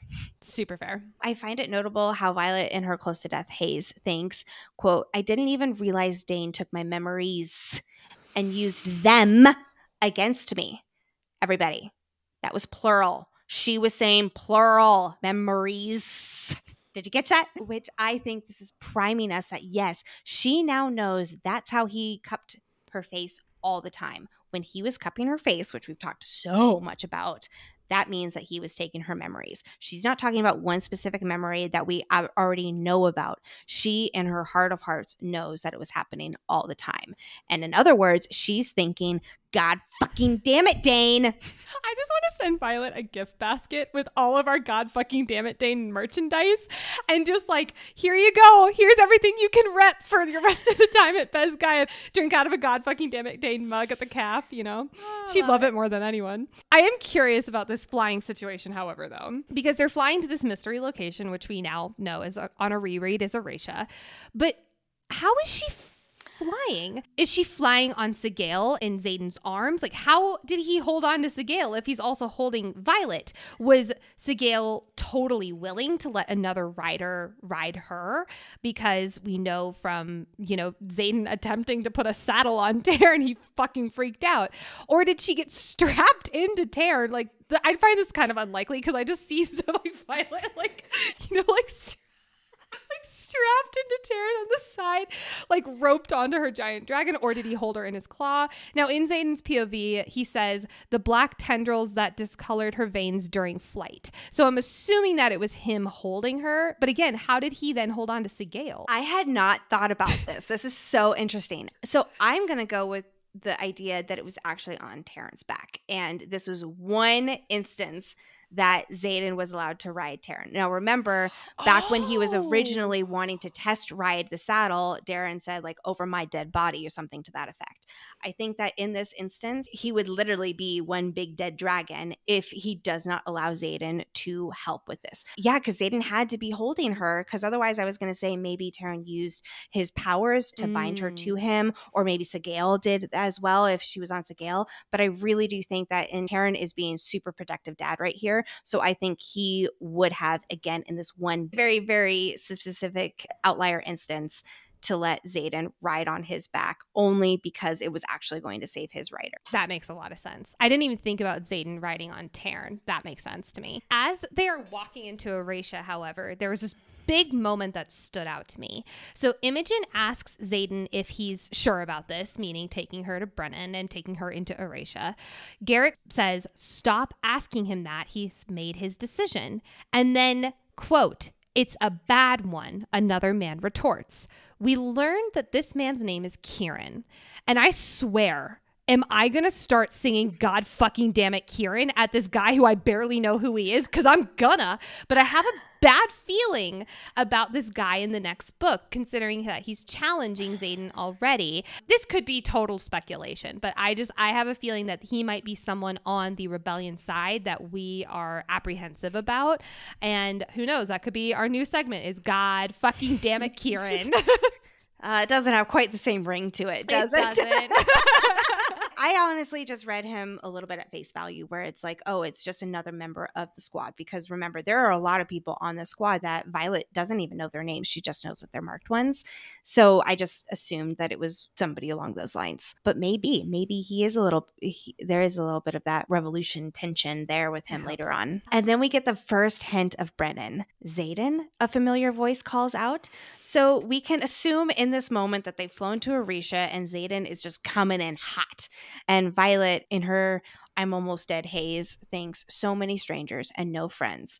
Ah, if only you knew Violet. Because her brother is here. He's here. And let's just all take one moment to put ourselves in Brennan's shoes here. He's probably having a nice meal in Erasia, and in just comes barging Xaden and crew, like full-blown after a battle, bloody, just all a mess. And then with his little sister dying from a venin's poisonous dagger wound, and Jesus, talk about showing up unannounced. Like, holy moly, that would startle somebody. Yeah, startle's the word I would use there. Oh my God. I just get this visual of just Xaden like carrying Violet, just like barging through the door, and it's just like, what? Why are you holding my sister? Oh, hi, Violet. Oh, this is not good. Okay, yes. It's like, you have to save her. And it's like, well, yeah, no shit. It's his sister. Of course he's going to try to save her. But on this note, I bet Brennan has known about Violet bonding with two dragons, and maybe even that she can wield lightning, with Professor Carr as his pen pal and all, which I should confirm, we do not know this. This is Nicole and I just fully in the Professor Carr is on the rebellion side camp. Truly. I love this idea that they've just been like communicating back and forth with Brennan this entire time. I cannot wait for confirmation about this. I'm so excited to talk about this. I can't even tell you. We move into Xaden's POV. And I have a quick question for you, Lex, before we start. And that is, were you expecting this? Were you expecting the final chapter to be Xaden's POV? Not at all. When I first heard it on the audiobook, I was so jarred, and I thought I actually had accidentally started a different audiobook because I was like, wait, this isn't the same book. Obviously, audiobook voice aside, I think that his POV for the final chapter is so fitting, and it's what makes this cliffhanger all the more crazy because we don't get our girl Violet's inner monologue when we learn her brother is alive. Like, what? That's crazy that we don't get Violet's perspective on that when we have been in her head this entire book. I know you said audiobook narrator aside. I'm going to put audiobook narrator in the forefront for a second. And this is nothing against Teddy Hamilton, who is a wonderful audiobook narrator, in my opinion. However, there's two things that stand out to me here. Number one is I just personally cannot stand it when audiobook narrators go back and forth between multiple voices. Six of Crows, for instance, in the Grishaverse does this. It's like 6 different voices that are constantly changing. And for me, it feels really jarring. It takes me several chapters to get used to an audio narrator's voice, and for them to just constantly be changing every chapter, it can feel like I'm never able to get immersed in the story because I'm just so consciously aware of who is this person talking? How are they talking? This is so strange. So nothing against Teddy Hamilton again, but the narration that he does, and it's just his voice, so it's the narrator that he is, makes Xaden sound much older than the age he actually is, which is 23. I felt like it was like, whoa, this sounds like a grown-ass man talking. Now, all of that aside, being in Xaden's head is delicious, and I cannot wait for more. We do know, based off the graphic that's on the audiobook for Iron Flame, that Teddy is listed on there. So we do know that we are going to have several, or at least one, I should say, Xaden POV chapters. Plus, we get the 2 bonus chapters in the special edition of Fourth Wing. Yes, we are doing an episode on them. Do not worry, friends. I cannot wait to get my hands on that fucking book. I'm so excited. But to answer the question that I originally posed, was I expecting it? Absolutely not. I was not expecting it at all. Was I thrilled? You betcha. And what a crazy last chapter download from Xaden's perspective. Because of his distressed state of mind, we only get small tidbits here and there. And I love it because it's a promise that there are more secrets. There is way more family history and complicated emotions. And this is just barely scraping the surface. We learn that Sigale chose Xaden for, quote, the simple fact he is the grandson of her second rider, the one who didn't make it through the quadrant. So remember that dragons bonding with a human related to a previous writer is a big no-no for dragons. If Sigale chose Xaden because of his grandfather or his grandmother, it could be either one, that must mean that even if he or she did not survive the quadrant, they were quote-unquote worthy in Sigale's eyes. It makes me truly wonder what Sigale's definition of worthy is. Is it related to like the catalyst of the rebellion and knowing the truth of venin, or is it some other way that she describes worthiness? So this also does mean that Fen or Xaden's mother was born when Xaden's grandfather or grandmother was in the quadrant. And I do want to just say, if it was his grandmother, poor fucking woman having to do all of the writer's training while pregnant. And I mean, another thing is like maybe she did die in childbirth or soon after if she didn't make it out of the quadrant. Like, can you imagine? No, I have been pregnant twice. It was back to back. And I can't even fathom being pregnant and having to do the gauntlet or ride a dragon. Like, you can barely roll out of bed, like, let alone ride a dragon. Oh my gosh. Like, there's also this theory floating around that Xaden is actually of the royal bloodline.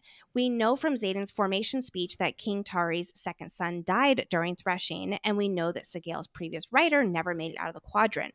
We also know that marriage is forbidden until after graduation, which means that Xaden's mom or dad probably was conceived both out of wedlock and in the quadrant. Yes, it could have been actually before the writer's quadrant too, but just stay with me here that it did happen in the quadrant.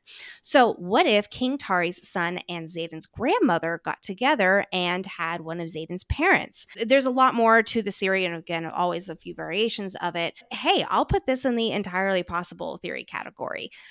I'll be honest, I'm not sure if the timelines add up. It really does depend on how old King Tari is, but this could be a contributing factor about why Xaden wouldn't even let himself think about his mom because she's King Tari's granddaughter and he doesn't like being related to him. Whoever this grandfather or grandmother would be, I assume that they were bonded with Sigale long enough to establish a deep and mutually respectful bond. They proved herself so much in Sigale's eyes that her respect for this family extends to the rest of his family, especially maybe as it ties in with Xaden's scars. Maybe this previous writer knew about the venin. That definitely supports that Xaden's whole family and Orisha, who we assume were the heads of the Tirandor province, knew about the venin and wanted to protect the innocents. This grandmother or grandfather knew about that, and that is why Sigale chose them, and hence why she chose Xaden as well, because he believes in that same mission that all innocents should be protected. Back to the point about being born in the quadrant or right before the quadrant, I do believe that Xaden's mom or dad was born in the quadrant, or at least conceived in there. I feel like it would be stated in the text if it was indeed his grandfather, and the twist is going to be that it was his grandmother. It seems very on purpose that it said grandson, not it was my grandfather or grandmother. So I think that there's going to be the twist that it was actually his grandmother, which how beautiful would it be that it was Sigale and his grandmother. So if the child was born before the quadrant, that brings up the question about if you've had a child, are you required to still enlist? Rhiannon's sister, she wasn't conscripted. Is it because maybe she was pregnant? That was kind of my assumption, but it could also be because only one child from each family is needed for conscription, and that was Rhi in this case. But conscription's optional, right? Like you can go into, no, it's not. No, conscription itself means being enlisted. So the choice of being conscripted is not an option. However, which quadrant you go to is the option, and only volunteers. Yes, exactly, for most people. There's so much here and I can't wait to get more. Again, this is the thing. I would sit Xaden's ass down and be like, who are you? Give me your family tree. I need to know everything about you. But we don't get that. Instead, we get a download of Homeboy Fell First. Lexi, I don't have words. I do not have words to describe to you how much I love a he fell first trope. How much I love even more a we're in her head and then later we found out that he fell first and it's like this big download. I love it. But I gobble up this romance like nobody's business. I love that we get this little mini download of major book moments from Xaden's perspective where it's like he fell for her in these moments. It does, however, make me think. We know that in this special edition of Fourth Wing, that was the Mystery Red Tower book that blew up the fucking internet, we know that we're going to get at least 2 scenes. It doesn't say chapters, 2 scenes from Xaden's perspective. What scenes do you think we're going to get? I don't know. I want to hear your thoughts. Okay, so my thoughts are, I think we're going to get one like active moment where he's with Violet, or at least like, you know, like directly talking to her, probably something like on the mat, or I could see it even being like under the tree. Now, my question is, are we going to get like a Violet perspective and then immediately split to Xaden's perspective, or is this a whole new scene? I just don't know. I'm leaning towards the first one. However, we could also get a moment of him watching her from afar. Maybe he's doing something with the wing leader and he like, you know, gets a perspective from her. Or maybe, we're getting 2, so I think it might be like a conglomeration of some of these. We get a totally separate scene with him, Imogen, Garrick, and Bodhi. Maybe this is like right after Imogen destroyed Violet on the mat for the first time, like where he's like chastising her. Maybe this is something totally different. Maybe taking weapons to the Griffins with Garrick or Bodhi. I do like the idea that we get something that's totally non-Violet related in the scene. I do actually. I have some thoughts now.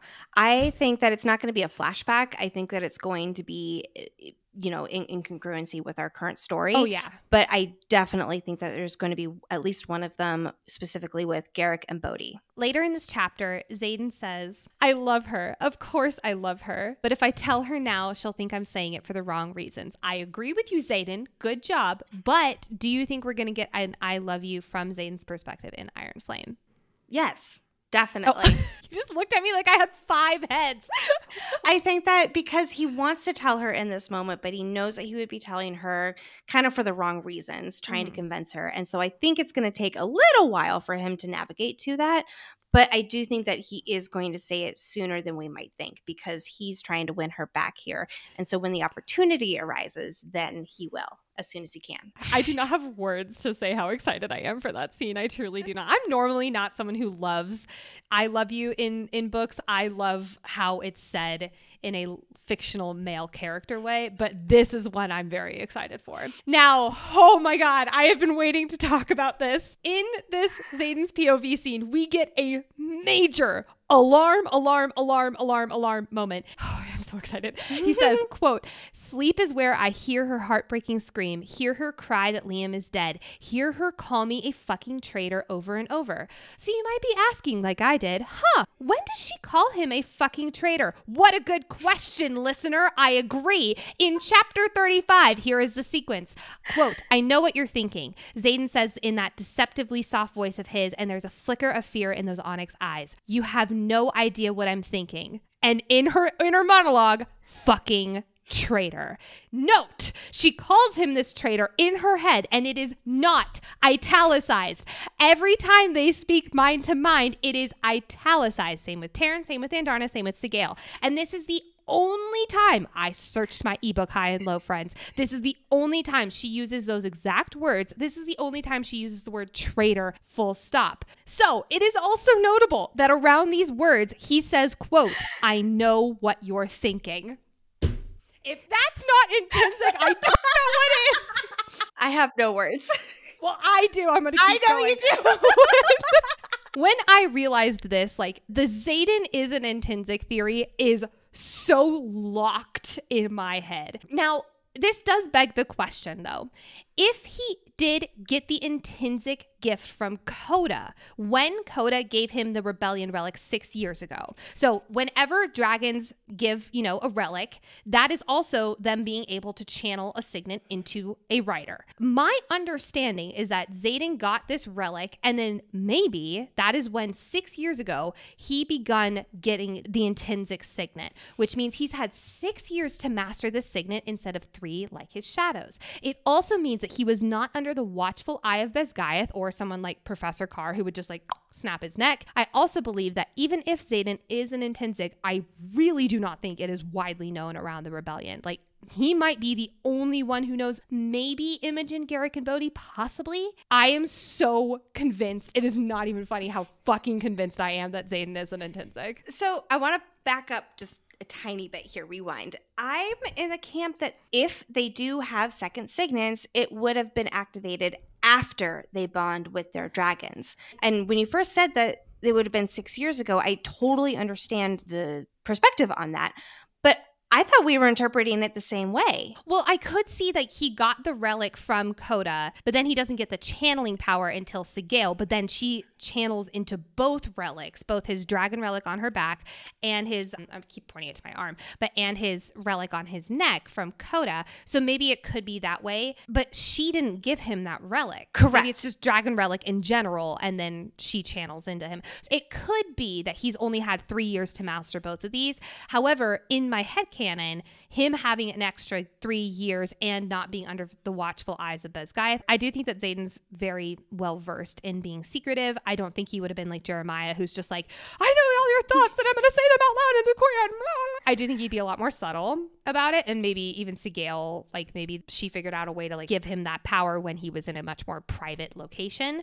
I don't know, but I am so convinced it's not even funny. I'm not saying anything about that. I'm specifically talking about Coda's relic because that is where a lot of my second signet questions come from. For instance, if that is when they started channeling it 6 years ago, what would that mean for the little girl, I believe her name is Juliana, who was branded with a relic while she was still in the womb? Like, I think that having that kind of dragon magic channel to her would not have her survive, but she does, and she's 6 years old now. Or maybe that's how the mom didn't survive. That is very dark. Yes, I guess that could be. But also the power is channeled from the bond with the dragon, which would just semantically, that means that Coda would be bonded in some way, shape, or form with all of these marked ones. True. We do not believe that because we do believe that it is channeled again by their actual dragon. But just, again, like, this is another reason why I think that maybe they don't have second signets. Although this Xaden is an intrinsic, I don't want to believe it. I just don't want to. I understand. And again, that goes back to my thing where a lot of people are saying, does that make him any better than Dane? And my answer is yes, it does. Of course it does. Like, Dane is using this information and bringing it to leadership to sabotage them. Xaden, he even says this later, and this is another big intrinsic clue for a lot of people, myself included. He says, quote, Violet, I keep my shields up trying to respect her privacy as I walk to her side, but gods, I need to know what she's thinking. Now, I always read this as their bond, but the I need to know what she's thinking is pretty blaringly intrinsic. Also, when they're in Montserrat, he is talking into her, but he is not interpreting. Like, she's saying things in her head, but he's not responding to them. And so I just think that there's so many moments in this book where she's not speaking to him in italics. Now, I do want to address one big plot hole here, and that is Violet, like, for instance, when she's walking out on the parapet in chapter 32, she's saying something like, oh, Taryn's going to be really pissed that I'm doing that. And he responds to her with, already am. So that is definitely a plot hole here. That could definitely be something. This is too much. The fucking traitor cemented it for me, though. I've been waiting weeks to talk about this.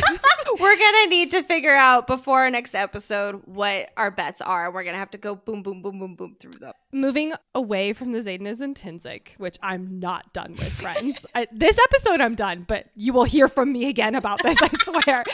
I love this description. Quote, I stagger to my feet and take the 2 steps that separate me from her bedside. I just love that he needs to be that close to her. My fucking heart. Oh my God. Like, the fact it's like 2, I love that just description of 2 steps. He needs to be so close to her. Oh man, I'm gonna switch away from that romantic part and talk about the silver scars. There's so much discussion around silver scars, what the silver scars mean. Is that directly from a venin? Is that reflective of a venin attacking Violet's mom, and that's why she has her silver hair, that's representative of a silver scar that is from from venin. Let's talk about this a little bit. Do silver scars mean something different in this book? Violet gets a silver scar from the venin's dagger. We learned this in chapter 39.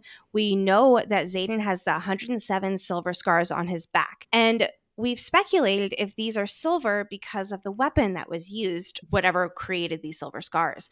We can guess that a silver scar is unique because of how often Violet describes his scars, even to Xaden himself, that they're silver. She always describes them as silver scars, silver scars, silver scars. But Violet also got a silver scar from Tynan's blade, like way back at Threshing. Yeah, I went through the entire ebook and searched for the word silver and then separately for the word scar and matched them all up here. So what is the explanation here? I doubt that Tynan was wielding a special sword that, has something to tie in with venin, or that his sword had poison. That's another possibility that causes these silver scars. And we also have to point out that Xaden's scar over his brow, his signature one that Sigale gave him, is also silver. But Violet does not mention this until way, way, way later in the book. She references his scar on his brow multiple times, but never that it's silver until towards the end of the book.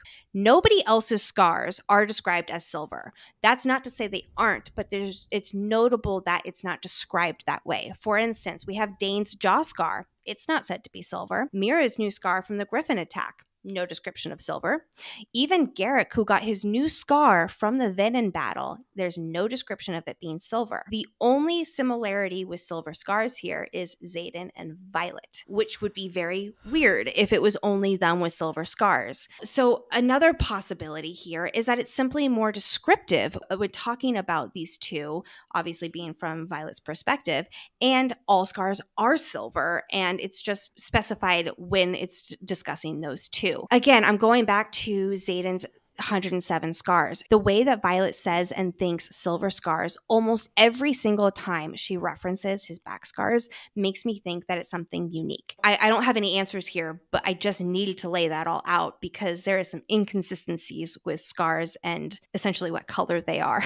So as much as I'm like, oh my God, this would be so cool, I do think that is just how scars are in the book. However, I think the note of silver is more of saying her hair and making the connection there. Like the descriptions of silver with silver scars, to connect her hair to the scars. That's how I'm taking this. Because I'm like, excuse me, as I look at all my scars, and my scars are white. I don't know if I would personally describe them as silver, but like, yeah, you got a much better one than I do. A nice big one right here. Yeah. So I'm more looking at that as like, oh, it's described as silver. So then we're starting to tie silver with scars and silver with Violet's hair. I like that, so too. That really puts more emphasis on her hair rather than on the scars. Which, going back to the is Violet venin thing, the draining of color, I like the idea more that her hair is a scar. Now, a scar from what? Probably her mom getting attacked by a venin, and maybe that was the sickness. I don't know. But like, I love this. I love this so much. Violet forgetting everything, at least at the very beginning. This shook me when I read this for the first time. I was like, oh my God, I thought she wasn't going to get her. I thought that like we were going to spend Iron Flame getting her memories back. And I was like, no. You know me. What if Imogen had something to do with this? I actually don't think that's the case. No. I think that it was the poison. It went to her brain. I don't think Imogen had anything to do with this particular instance. But anyway. I just love the idea of like Imogen standing outside the door and being like, let's fuck with Xaden. I don't think that happened, but that would just kill me. That's so funny. Also, when Xaden kisses her, I just need to point, I said this in Battle Brief 4,000 years ago, but I'm going to say it again here. And that is, I love that when Xaden kisses her, he's like, okay, I need to fuck her now, but cool. Dude, cool it. Think of baseball. Like, I just love that he's so turned on by her. Again, that horniness of a 15-year-old boy. He doesn't even need Sigale and Taryn fucking to feel the horniness of a 15-year-old boy. Proud of him. Now it is time to dive into another one of the big theories. Whew, this is such a theory-heavy episode. I know, right? There's never ends. Why does Andarna grow so fast? This is another really big question as we head into Iron Flame. I'm so excited about it. There are so many theories around this. Let's dive into what could have made her so big in such a short amount of time. The most popular explanation, and this is my personal belief as well here, is She grew so fast because as a consequence of using her gift of time so frequently in that last battle there. Nature likes all things in balance. And as an after effect of using her power to such a degree, time essentially caught up with Andarna. So, she froze it. Now it's sped up specifically just for her. And that's why she's so big all of a sudden. Another possibility that we just have to throw out there is that her growing up was just her naturally growing up, and there's nothing really magical about it. She was already supposed to grow up within 2 years, and it's been about 9 months since she said that. So she's already almost halfway there. It's not a far-fetched possibility that she did just grow up. I think that there's definitely something else at play here, but we had to mention that. And I have talked about more of that timeline there in a previous episode. Another possibility, the nearby crystalline gems magnify lesser magic, and maybe that has an impact on her growth. These crystalline gems, remember, are located in Poromil, and Orisha is near the border. So we know that they are very likely nearby, and that could have an impact on her growth there. I also do think that these gems are the lesser magic that is fueling the marked ones to be more strong. Another possibility, of course, is that Andarna is royal, and this has something to do with her having special powers and being able to speed up time as she needs it fit. That's how she grew up there. I have no idea how it would fit in, but I'd love it. A few other theories that are floating around are that Andarna grew up because it was due to the battle. The idea here is that dragons, quote unquote, level up based on the maturity, honor, and valor shown. In our survey under the other response, so many people refer to this like she's a Pokemon. I don't remember enough about Pokemon to be able to have a better reference to this, but that is the idea that Andarna is like a Pokemon here. I love that. Another idea here is that the trauma Violet experienced unlocked something in Andarna to grow up. Her physical growth is related to her emotional growth and power, and that's why it sped up so much, is because of that battle. Kind of ties in a little bit there to that dragon's leveling up, but it's more from what Violet experienced, and she's there to help guide Violet, and that's why she sped up there. Another possibility is because she gave her gift to Violet and basically used it all up, that means that she's able to jump into maturity quicker. Because she no longer has her gift of time, which means that therefore, boom, she's a grown-up. Another possibility, being outside the wards impacted her, and that's what led to her rapid growth. Now, she does grow within Orisha, so it would have had something to do with being outside the wards unlocked something, and that's why she was able to grow up so fast there. And I cannot talk about Andarna becoming so big so fast without the ever popular theory that Andarna is a time traveler. There's a lot of versions of this theory, but to sum it up in its simplest form, Andarna time traveled to be small again and bond with Violet.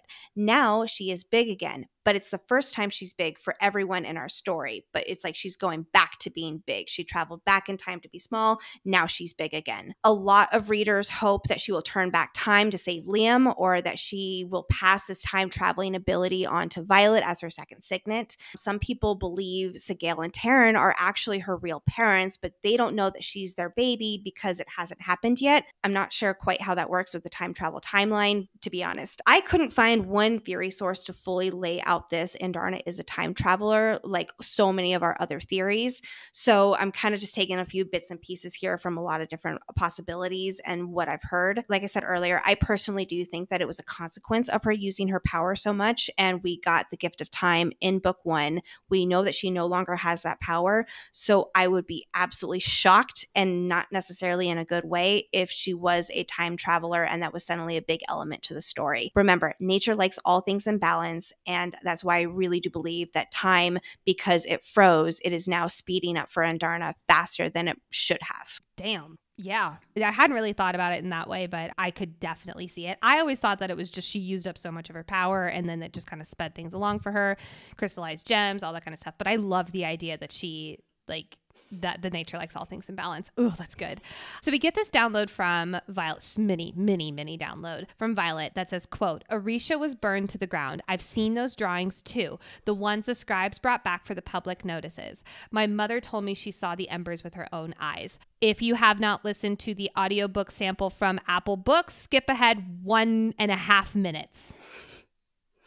I'm assuming you're still here because you've listened to it. Public notice 628.85, possibly? We know that Lilith was at the battle. So if that is the case, did she see any of Brennan's death? I never even thought of it this way. I just assumed Aemsir, who is Lilith's dragon, was one of the dragons that burned Orisha, which would, of course, be one more reason for Xaden to hate her. I did not realize that, yes, her mom was there at the battle. She saw it with her own eyes, and therefore she could have very well seen something happen with Brennan. I think so that does kind of make the resurrection theory a little bit stronger than I thought it was. But I wasn't even thinking along those lines. I think that makes a lot more sense with her being a double agent.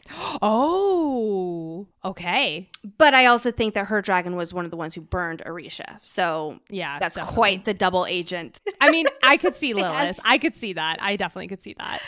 Is Xaden the mayor of Orisha?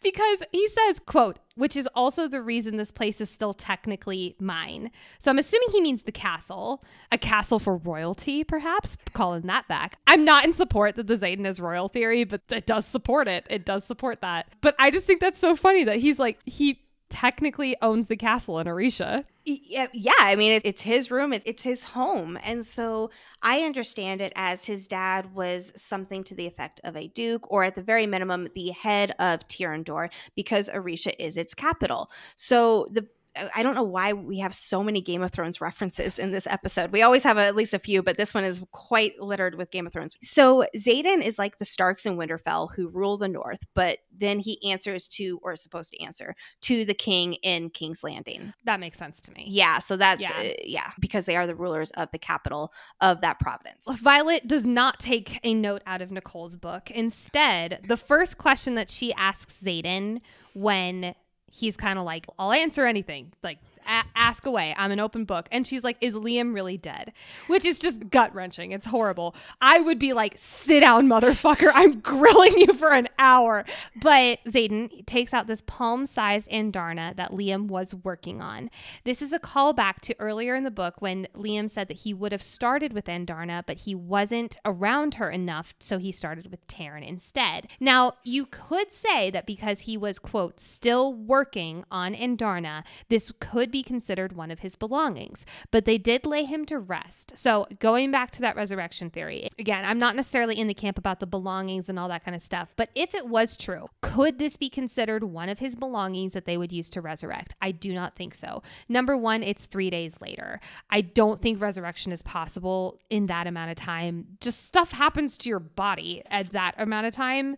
I thought they burned him too. Like, I was under the impression that they did burn him. Yeah. So they say, quote, they laid him to rest. They don't say anything about burning him. They just say they laid him to rest. Knowing Navarre, I'm assuming that is their version of saying they laid him to rest. But Tina Marie does talk about this in the video. And if resurrection is true, she believes that it would need to be immediate resurrection. So if Naolan did bring back Brennan, like maybe Brennan died and then he immediately resurrected him, I don't think they would be able to wait days or even an hour or something like that. I just wanted to call that to attention. Again, I'm not in the belongings theory, but just an interesting little note. I think it's there more for just like the poetry of him. That's all I got from that was just Liam. I know. So we get a moment that we've talked about a lot on the podcast, so I'm going to just briefly mention this. Garrick says, quote, and then teach her how to hide it from Atos if she chooses. This is chooses to stay on their side and fight for the rebellion. This cements for me the shielding or some equivalent that Violet is going to have to learn how to do from Dane. Maybe she'll like fake a memory, like she'll be thinking about like a fake memory, and if he does touch her, she'll play that for him and he can take that as capital, T truth. I don't know if it's like that. If he touches her, if he fucking dares to touch her, I'm spitting everywhere into my microphone. I'm so angry. If he somehow deigns to touch her, got a bunchetta. But if that somehow happens, like, could she just shield? But then he wouldn't get anything from her. So if I was Dane, I'd be like, the fuck? Like, where's my memory, Violet?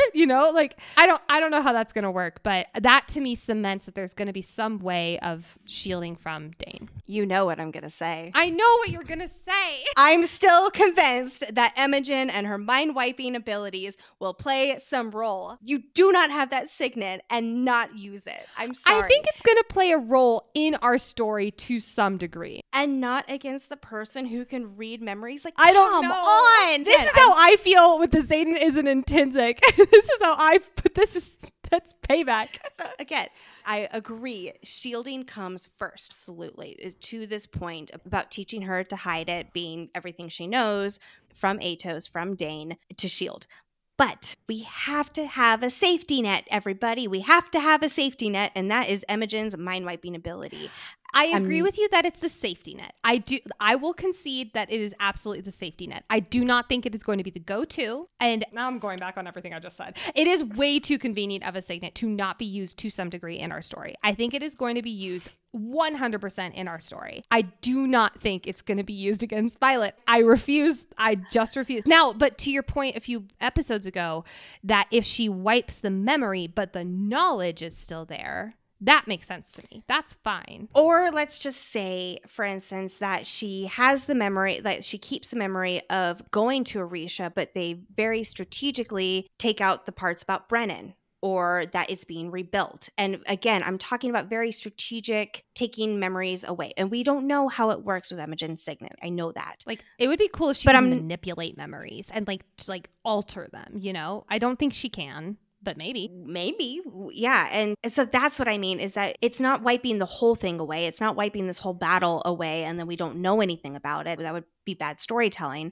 I'm saying it would be very key little elements that would be extremely bad in an interrogation. That's what I'm trying to say. Okay. Maybe. That's how I feel about the Intensic. Okay, that's little huff, and it's like, maybe. So we get the Serena mention, and many think that this is a big old neon sign that Xaden had a previous relationship with one of the Griffin Flyers. Xaden asks any word from the Flyers, and Bodhi says Serena is alive if that's what you're asking, so is his sister. Personally, I'm in the camp that they had a more business relationship, as Lexi put it a few episodes ago. And this is Xaden being Xaden, making sure that everyone got out all right. He also says any word from the Flyers, not any word from Serena. I do feel like if they were an item at some point, he would have asked for her specifically. Like, I mean, maybe he's trying to play nonchalant, but that doesn't really sound like a Xaden thing. He doesn't really seem like someone who would play games like that. Some also speculate that he will have a fling with a Griffin Rider. We've talked about this previously on a podcast. Did a response video and it blew up on the internet and Lexi got really mad at me for it because people got mad in the comments. But everything in his POV chapter, I truly believe, say the polar opposite. He is not going to do anything but whatever it takes to get Violet back. And it just doesn't seem like he's going to go blow off steam with anyone else. He literally says, quote, "I'll spend every day of my life earning back your trust." Enough said. Then we get the Xaden's mom mention, quote, "I'd forgotten what it felt like to be loved, really, truly loved. It'd been years since dad died and mom, ... not going there." So we talked a lot about this in the AMA Theory bonus episode, but of course we have to call it out right here too. So listen to it more on that episode and then we'll kind of wrap it up with a bow here. Or not so much wrap it up with a bow, just fire off a whole bunch of questions because of course we have a million of them and no answers. Is his mom a Griffin Flyer, or at least from Poromil, and that's why his dad was dedicated in the first place to helping their cause? We know from Rebecca that we are going to Poromil in Iron Flame. Maybe we're going to run into her. Maybe we run into his mom. Wouldn't that be crazy? Oh my gosh. Oh my God. Is his mom a Navarian loyalist? That's another possibility there. Is she a venin? A lot of people speculate that too. Is she just dead? And it makes him sad to think about. Like that, it could be, we could all be. No. No. It's so specific. There's no way. No fucking way. I love the idea that she's a Griffin Flyer or that she's in Poromil in some way, especially given the fact that we are going to Poromil more in Iron Flame. I love this idea that he's from like a Navarian rebel and a Poromil Griffin Flyer. Like that makes sense to me. What if the 7th Griffin Flyer, who we did not hear about, was his mom, and she was? Oh my gosh! I don't actually believe that. I'm just throwing things out there. Now, some people have said, like, what if it's Serena? Serena is described as just being a few years older than Violet. Few years meaning like probably 24, like somewhere in that mid-20s. So I don't think that's his mom. And we don't think it's his sister either, because he did state that he is an only child and he has said on multiple occasions that he never lied to her. Now, he lied by omission, but that would have been a blatant lie. So we do take at face value that he is an only child. So we do not think that Serena is his sister, at least by blood. I'm so convinced the seventh flyer is his mom now. I was just like, oh shoot, my son's here. Oh, things are awkward between us. I should probably no, like obviously. I really do think that there's no way that would happen. But that's delicious to me. I'm gonna stick with I think it was Serena's sister, and it was somebody who had to be the messenger there to alert other people. Hey, you know that bad situation that we had before? Well, it's 10 times worse now. And then, of course, Violet makes a life-changing choice to side with Xaden and the revolution. There's no turning back from here. Like, there is no turning back here. And even though she is livid and doesn't trust Xaden, Violet believes in what they're doing. And I said that in the last episode, and I love how she is able to differentiate the two. She is pissed off at Xaden, and he does not get her trust with her heart. But as far as her head goes, and as far as her, I'll call it heart for her country, that is where she knows this is the right thing. And of course, she's going to side with what she believes is right. She wants to be part of the good side that doesn't hide behind its wards and sacrifices riders and anyone outside of Navarre just to hide the truth. Xaden is notably trusting her, not just with his life, but with everyone's life. This is beyond even just the marked ones and him being bonded to her and Sigale. This is like Brennan. This is so much bigger than the two of them. I think he even says at one point too. The risk of her knowing this information cannot be understated. And then we get the biggest cliffhanger I have ever read in my entire fucking life. So again, I'm sitting on my porch. I've stopped coloring because I'm frozen. And I remember he says, "That's no accident, little sister." And when I heard little sister, I shot up like a spring chicken and I screamed. I was clutching my heart. Like, I'm a theater major, so I'm not going to say I'm not dramatic, but I'm not going to say it was like I was panicking. Oh my God, it was such a cool moment. Like, I did not see this coming at all. I know we were building to something big, but I had no idea what we were building up to. I know a lot of people did guess that it was going to be Brennan. Good for you, unicorns. That's fantastic. I personally did not see this coming, and I didn't expect Brennan to come back. Like, I really didn't. So we've alluded to this before, but it's time. It is now. Let's talk about what do we think happened to Brennan. There's a lot of possibilities here, and of course, no answers. So I'm just going to start firing off a few questions as I do. First and foremost, did Finn Ryerson kill him or close to kill him? When did he go over to the rebellion side? Was it before or after his supposed death? Did Naoline really bring him back, or was this all a fake? Does Lilith know that he's alive? So that's just a few of the very many questions that we all have here. Personally, I believe that he was on the brink of death, and Naoline did use his signet power of siphoning to more or less bring him back. I think that there's too much in the story that matches up to that having happened. That is how Nolan died. So I do believe that is certainly what happened. However, I am leaning more and more towards Finn not having shot him. The way that there's emphasis in that this is what happens in the battle recordings makes me not trust this narrative. That line there about it being from the battle records really is like a siren in my head being like, nope, we know that means that it is probably inaccurate. So that makes me wonder if that's really what happened. And also, Xaden and Brennan are just too friendly for his dad to have killed him. Like, yes, I mean, obviously he and Violet have their own relationship, so it's of course possible, but they have too much of a friendship for it to be based on, hey, my dad tried to kill you. And under those circumstances, if it wasn't Finn Ryerson who tried to kill him, what in the world did happen where he was on the brink of death that caused Nolan to have to bring him back to life? Or was he even on the brink of death? Or did he just like dip out? But then how would Nolan die? Yeah. Or did Finn basically try to kill him, and when he was brought back, the truth of all of this came to light, and that's when Brennan switched sides. Again, that's another big question. When was Brennan fighting on the same side as Finn Ryerson, and he was killed somehow by Beskayeth, and they were covering it up because they were ashamed, and that's what happened? We don't know. Or maybe Finn Ryerson did try to kill him, and it was only after he was brought back and was kind of maybe stuck in Orisha for healing purposes. I don't know, because Orisha was also burning down, so he probably wasn't in a smoke-filled Orisha to heal and recover. He would have had to be taken somewhere else. Where was he taken? Was he taken to Poramil? Who knows? God damn it. I don't know. I don't know any of these answers. I love the idea that someone in Navarre, what if Lilith accidentally killed him? That was another thing that I was wondering. Oh my God. So also we have to remember that Brennan is a brilliant strategist.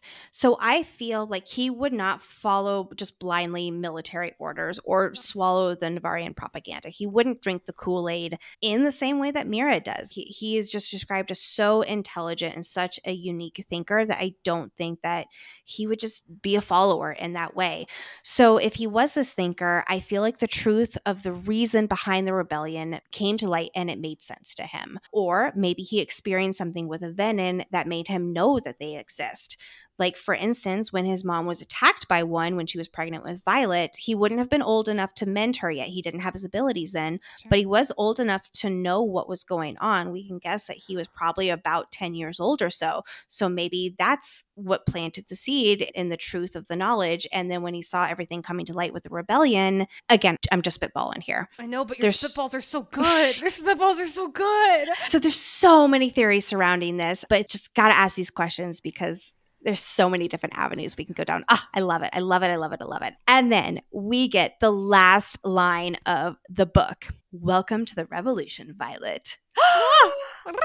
I love it. And it is so notable that it is not rebellion. He says revolution. Now, Nicole and I, throughout this whole podcast, we have been using the two terms pretty interchangeably here. However, I'm trying to be more mindful about going forward because we know that Rebecca was not using them interchangeably, especially in this last line. The last line of a book is never, ever, ever, ever by accident, especially when it's a cliffhanger like this. So I looked up the exact definitions. Rebellion is defined as an act of open resistance to an established government or ruler. That's exactly what the rebellion was, right? Revolution, on the other hand, it's a very small difference in the meaning, but oh boy, does it pack a punch. A forcible overthrow of a government or social order in favor of a new system. This small but powerful language change sets us up for how this book series is going to be different from the rebellion 6 years ago. They're not rebelling against something. They're not rebelling against Navarre anymore. They're revolutionizing for change. They're revolutionizing for innocent lives. They're revolutionizing for a better tomorrow that includes everybody and all innocent lives being protected. And that sets us up for the next book. I'm so excited. Lexi, the goddamn chills that are shooting up my body right now. Oh my God, I love it. Wow. What a good book. I know. Oh my gosh. Whew. And we're not done yet today, folks. So as always, we pull out some extra foreshadowing moments. We talked a lot about them already, but let's bring up several more here that happened throughout the set of chapters. I don't know if this is foreshadowing, but it certainly feels ominous to me. When Violet decides to fight, she reflects on how Mira will understand. Quote, I have no doubt that she would do the same. I bet Mira will be put in a similar situation, and it makes us have to wonder, what will she choose? I don't think she's going to choose the same as Violet. I'm going to be honest. I don't think she will.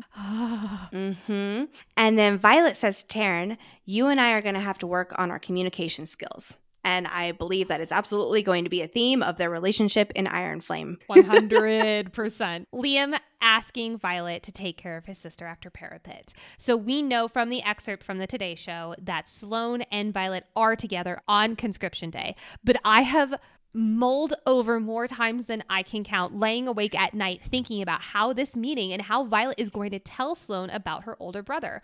Now, I do have a question, and this is just my entire theorizing vivid visions and stuff like that. But what if Violet walks up to her and says out loud, Liam is dead, I'm your shadow, something to those effects. But Sloane can't hear her, so she doesn't respond. And that's how we find out that Sloane is deaf, is Violet's telling her that Liam is dead. I don't think Violet would go up to someone and be like, yo, your bro's dead. I don't really see Violet doing that. We also have to wonder, does Sloane find out beforehand? They were separated and she's been fostered somewhere else. So we don't know how it works with the Marked One's families being notified. Is she notified? Is she considered his family still? I doubt it. I don't know about the family thing, but I doubt that she has been notified.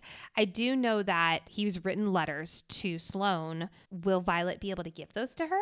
I was wondering this too, because we have to wonder if they would be burned because all of his belongings are supposed to be. But technically, they're letters for someone else. So I don't know how much that counts under the belongings part. But we can assume that the letters are in Basgiath. Not like Liam brought all of his letters with him. He brought the Andarna wooden figurine. That's why I think that he had it on him when he was dying and why he passed it over to Xaden. But he does not have all of these letters. So let's hope Violet gets them before his belongings are burned, because that would be absolutely tragic.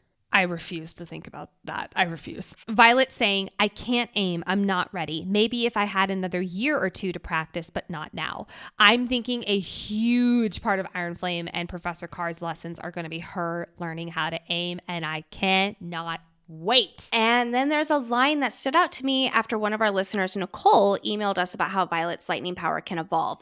We talked a lot about this in terms of resurrection, but I'm going to pull the exact quote here at this time. And the blatant fear in his, Xaden's, eyes jolts my heart before I lose consciousness. We talk about the possibility of Violet having the power to resurrect, whether that is through her second signet or through lightning. Resurrection could be part of her lightning signet, where she can jolt a heart back to life. I love this idea of her being able to wield lightning for healing and helping and not just destroying. I have no idea how it would work, but I love that idea. And we've been so shiny object with her second signet that it's actually in her first signet. Ooh, I love that. And then the last thing on foreshadowing, Xaden and Violet both thinking that Liam's death is their own faults. I could see this being a regular theme, maybe not in the entirety of Iron Flame, but maybe in the first half or first third, that guilt rising to the surface. Survivor's guilt is a big thing, and maybe that being something that they both experience.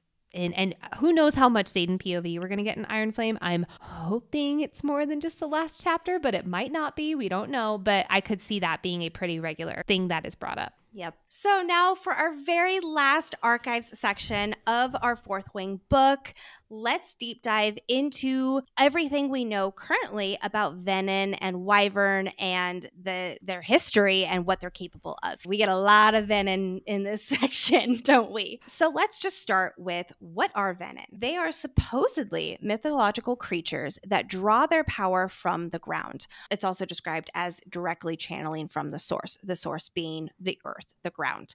This ability to wield magic is in stark contrast to the typical way of bonding with a dragon or a griffin. And this unnatural tap into power has a terrible cost. You are corrupted and you lose your soul. Venin make up most of Arian's nightmare stories to scare children into behaving, right? It's the Wicked Witch and Hansel and Gretel, right? What do venin look like?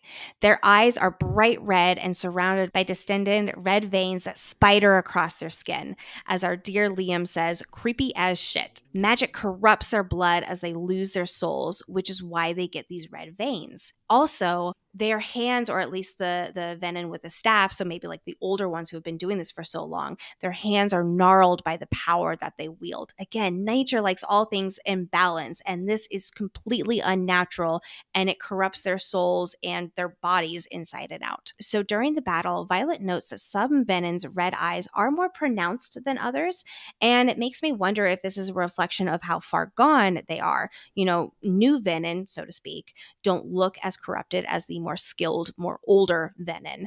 It brings forth a lot of questions about how one is recruited to be a venin and the circumstances of learning how to wield dark magic. Again, I hope we do get all of that at a later time here. Most of the venin wear purple robes, which is a color traditionally associated with power, ambition, and mystery. Ooh. Although we do get one venin with long blue robes, which again, we assume is different from the other venin, the purple robes. But venin riders who are riding the wyvern, they wear something more like flight gear that resembles dragon riders, but it's a maroon color. So they love their color purple. Venin become powerless behind Navarre's wards, hence why Navarre has all these wards around and they left poor Emil out in the dust.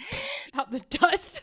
The materials that power these wards are the only known substance capable of killing a venin. So this material, it's turned into weapons. We've talked so much about this material throughout these last few podcast episodes. They're the only type of weapons that can kill venin. It's the material that Zayden and his crew have been smuggling to the Griffin Flyers to give them a fighting chance against the venin invading and destroying their lands. Dragonfire does nothing against venin. They might as well be the Night King for all it does, but lightning can kill them. Whew, love that. How convenient for our story. Now let's move on to wyverns. What are wyverns? Well, they are created by the venin to be a formidable rival to dragons. And yes, venin can also ride wyvern, as we learned during the battle here. Opposite to dragons and griffins who channel power into their riders, it's the venin who channel power into the wyvern, which means that wyvern drop dead when their venin creator is killed, unlike dragon bonds where their rider dies if the dragon dies. They can also be killed by whatever kills dragons, so fire does not harm them, but similar to venin, lightning can kill them. At first glance, wyvern may look like dragons, but the big distinction is wyvern only have 2 legs. They don't have front legs. They have manes of razor-sharp feathers. They're about the same size as dragons, if not larger, and they're at least a gray color. They also breathe blue fire. Whew, that's scary. So I need everyone to pause just for a minute, because you amazing people have tagged us in a video on TikTok that, I kid you not, changed my damn life. Willy Fam on TikTok, you ruined my life and enlightened me at the same time. I greatly appreciate you. But this video explains the difference between wyverns and dragons. Like Lexi just said, wyvern have 2 legs and their front legs are their wings. To quote the video, they're multitaskers. I love it. But dragons have 4 legs and then 2 wings coming out of their back. So Lexi, every single depiction of a, major air quotes, dragon in TV and movies have actually been wyvern. Game of Thrones, wyvern. House of the Dragon, House of the Wyvern. Harry Potter and the Goblet of Fire and Deathly Hallows Part 2, wyvern. None of these have been dragons except one depiction of an actual dragon has been seen that this beautiful viral video unveiled to us in the most perfect way, and that is Toothless, the one dragon to rule them all from How to Train Your Dragon. Willy Fam, I love you. Words cannot describe how much I love you. You have shown us the truth. And if/when this becomes a TV show, they will need to get these 4 legs on a dragon right, and everyone's brains will break, and the truth will be revealed. Oh, man. Guest appearance from Nicole in the archives section here. I kid you not. I have thought about this viral TikTok video more than I have thought about anything in my entire life. I love the internet and how it enlightens us in these ways, right? Truly love the internet. So back to venin. What is their history? So the fables say there were 3 brothers, one who channeled magic by bonding with a dragon, one who channeled magic by bonding with a griffin, and the jealous 3rd brother ultimately channeled directly from the source, again, the earth. The 3rd brother, who commanded the sky to surrender its greatest power, we think is the lightning wielder who was bonded with the dragon, finally vanquishes his jealous sibling, the venin, at a great and terrible price. That's the fables version. We do know that 600 years ago, venin were a very real threat to the world, which is what led to the first humans bonding with the dragons. The dragons agreed to this partnership because creating wards around their hatchlings in the Vale was essential to staying safe from the venin. Now, Poromil was left out to dry and deal with the venin on their own,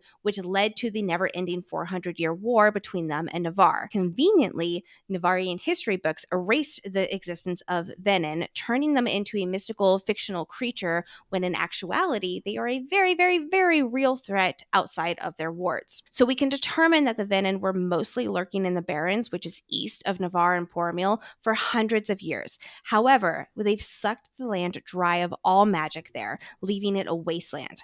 Now they're heading more and more west. So they've been going through Poromil and destroying cities, villages, just with ease, and possibly attacking Navarian borders. And that's what's being redacted. Again, I have a lot of questions surrounding that truth, but I will take it, I suppose. So that's kind of the quick history lesson on venin that we know of right now. What are they capable of? Whew, we learned a lot about that here. There is an unknown hierarchy among the venin. The sage is what we can assume the master teacher, the mentor of all of these other venin. They literally channel magic from the earth and suck the life out of the ground. So as Nicole had quoted this earlier in our episode, the grass turns brown, the flowers lose their color. The energy from life itself is drawn into the venin for them to then powerfully channel back out. Magic that they can wield includes balls of blue flame that they can throw like daggers. They can teleport, like Nicole was saying, they can apparate. They can create wyvern. That's big. Maybe the scariest one of all. They can create a wave of death from where they stand, a dead zone where anyone who steps within it shrivels up and dies, and their power is now the venins. Whew, holy shit, that's bad, folks. That is really bad, and I don't think this is the last we'll see of it. In addition to wielding dark magic, they are insanely good at hand-to-hand combat. Violet feels like the venin she's fighting is adapting to her fighting style just within seconds. I absolutely believe that magic is at play to anticipate her opponent, or it could just be expert training. Like Nicole said, we don't know how long this venin has been around. She could have been training for a century. She could have been training for 5 years. This could be a magical ability of hers. We don't know that yet. But we do know that venin move extremely fast, faster than Xaden, which is super duper fast, right? Super duper fast. They use swords and then poisoned green-tipped serrated daggers that we learn are quite deadly. Ha! Go figure, right? But one can be mended from this poison. So what is the current threat from venin? We don't know what the venin are after yet, or if they are heading west to destroy civilization with a particular purpose and goal. We do know that when they attacked Resin, they were targeting a ruins box in the clock tower. Now, again, we've already said this in this episode. We don't know anything else about this mysterious small iron box right now, but our friends at Orisha are actively working on it, and we should know more within the next few hours, hopefully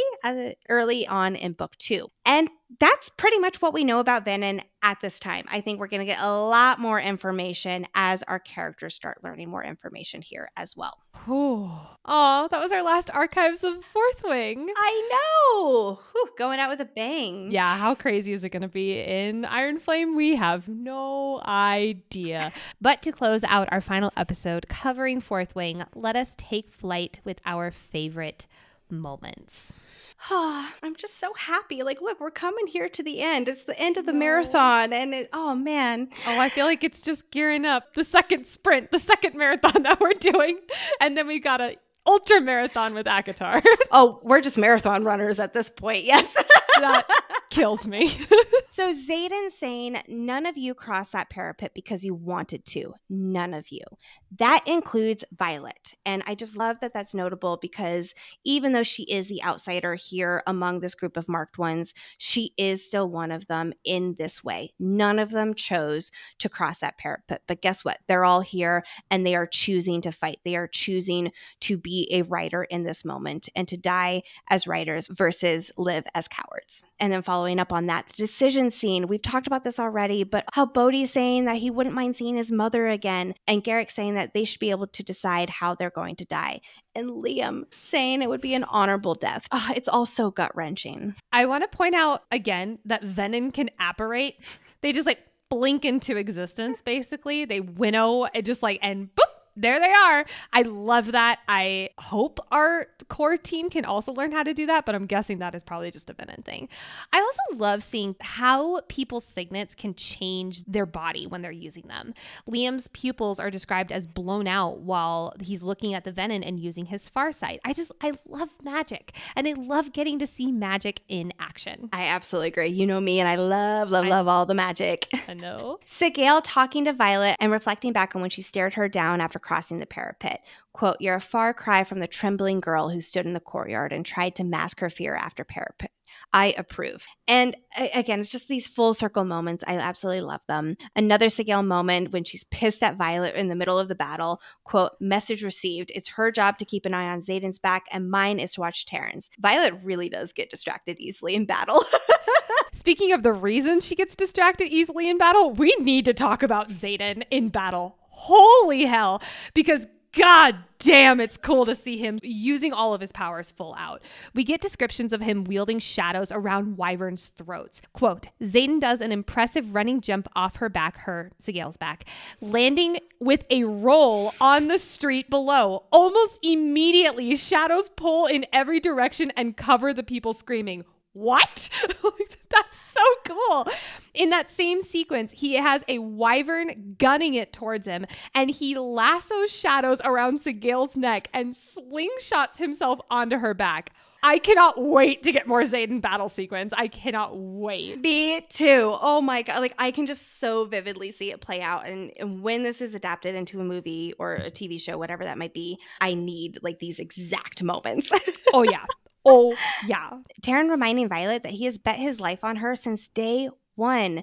It opens up so many questions, but for now, let's just take a moment to appreciate his unwavering trust in her, even when he's being a grump. Yo, grumpy puss. I love it. I know. The way that Violet uses Xaden's words about trust in a moment of need. Quote, "If you've ever trusted me, Xaden, I need you to do it now." Again, this is a reoccurring theme that'll definitely carry over into the next book, their trust in one another. Violet using the same technique to kill the venin as she learned from Xaden on the mat many moons ago. When he is taking her to the mat for the first time, he says this is where you kill someone like right in the ribs. And I love that that is exactly where she kills the venin. It's just such a beautiful full circle moment. I also love that I'm assuming it's Imogen as Violet is dying. Imogen again, question mark, but it's someone, says, "Did you see the way she whipped that lightning straight at the venin's head?" And Bodhi's like, "Not now." I also love that in Xaden's POV, Taryn is like, "I told you so, motherfucker."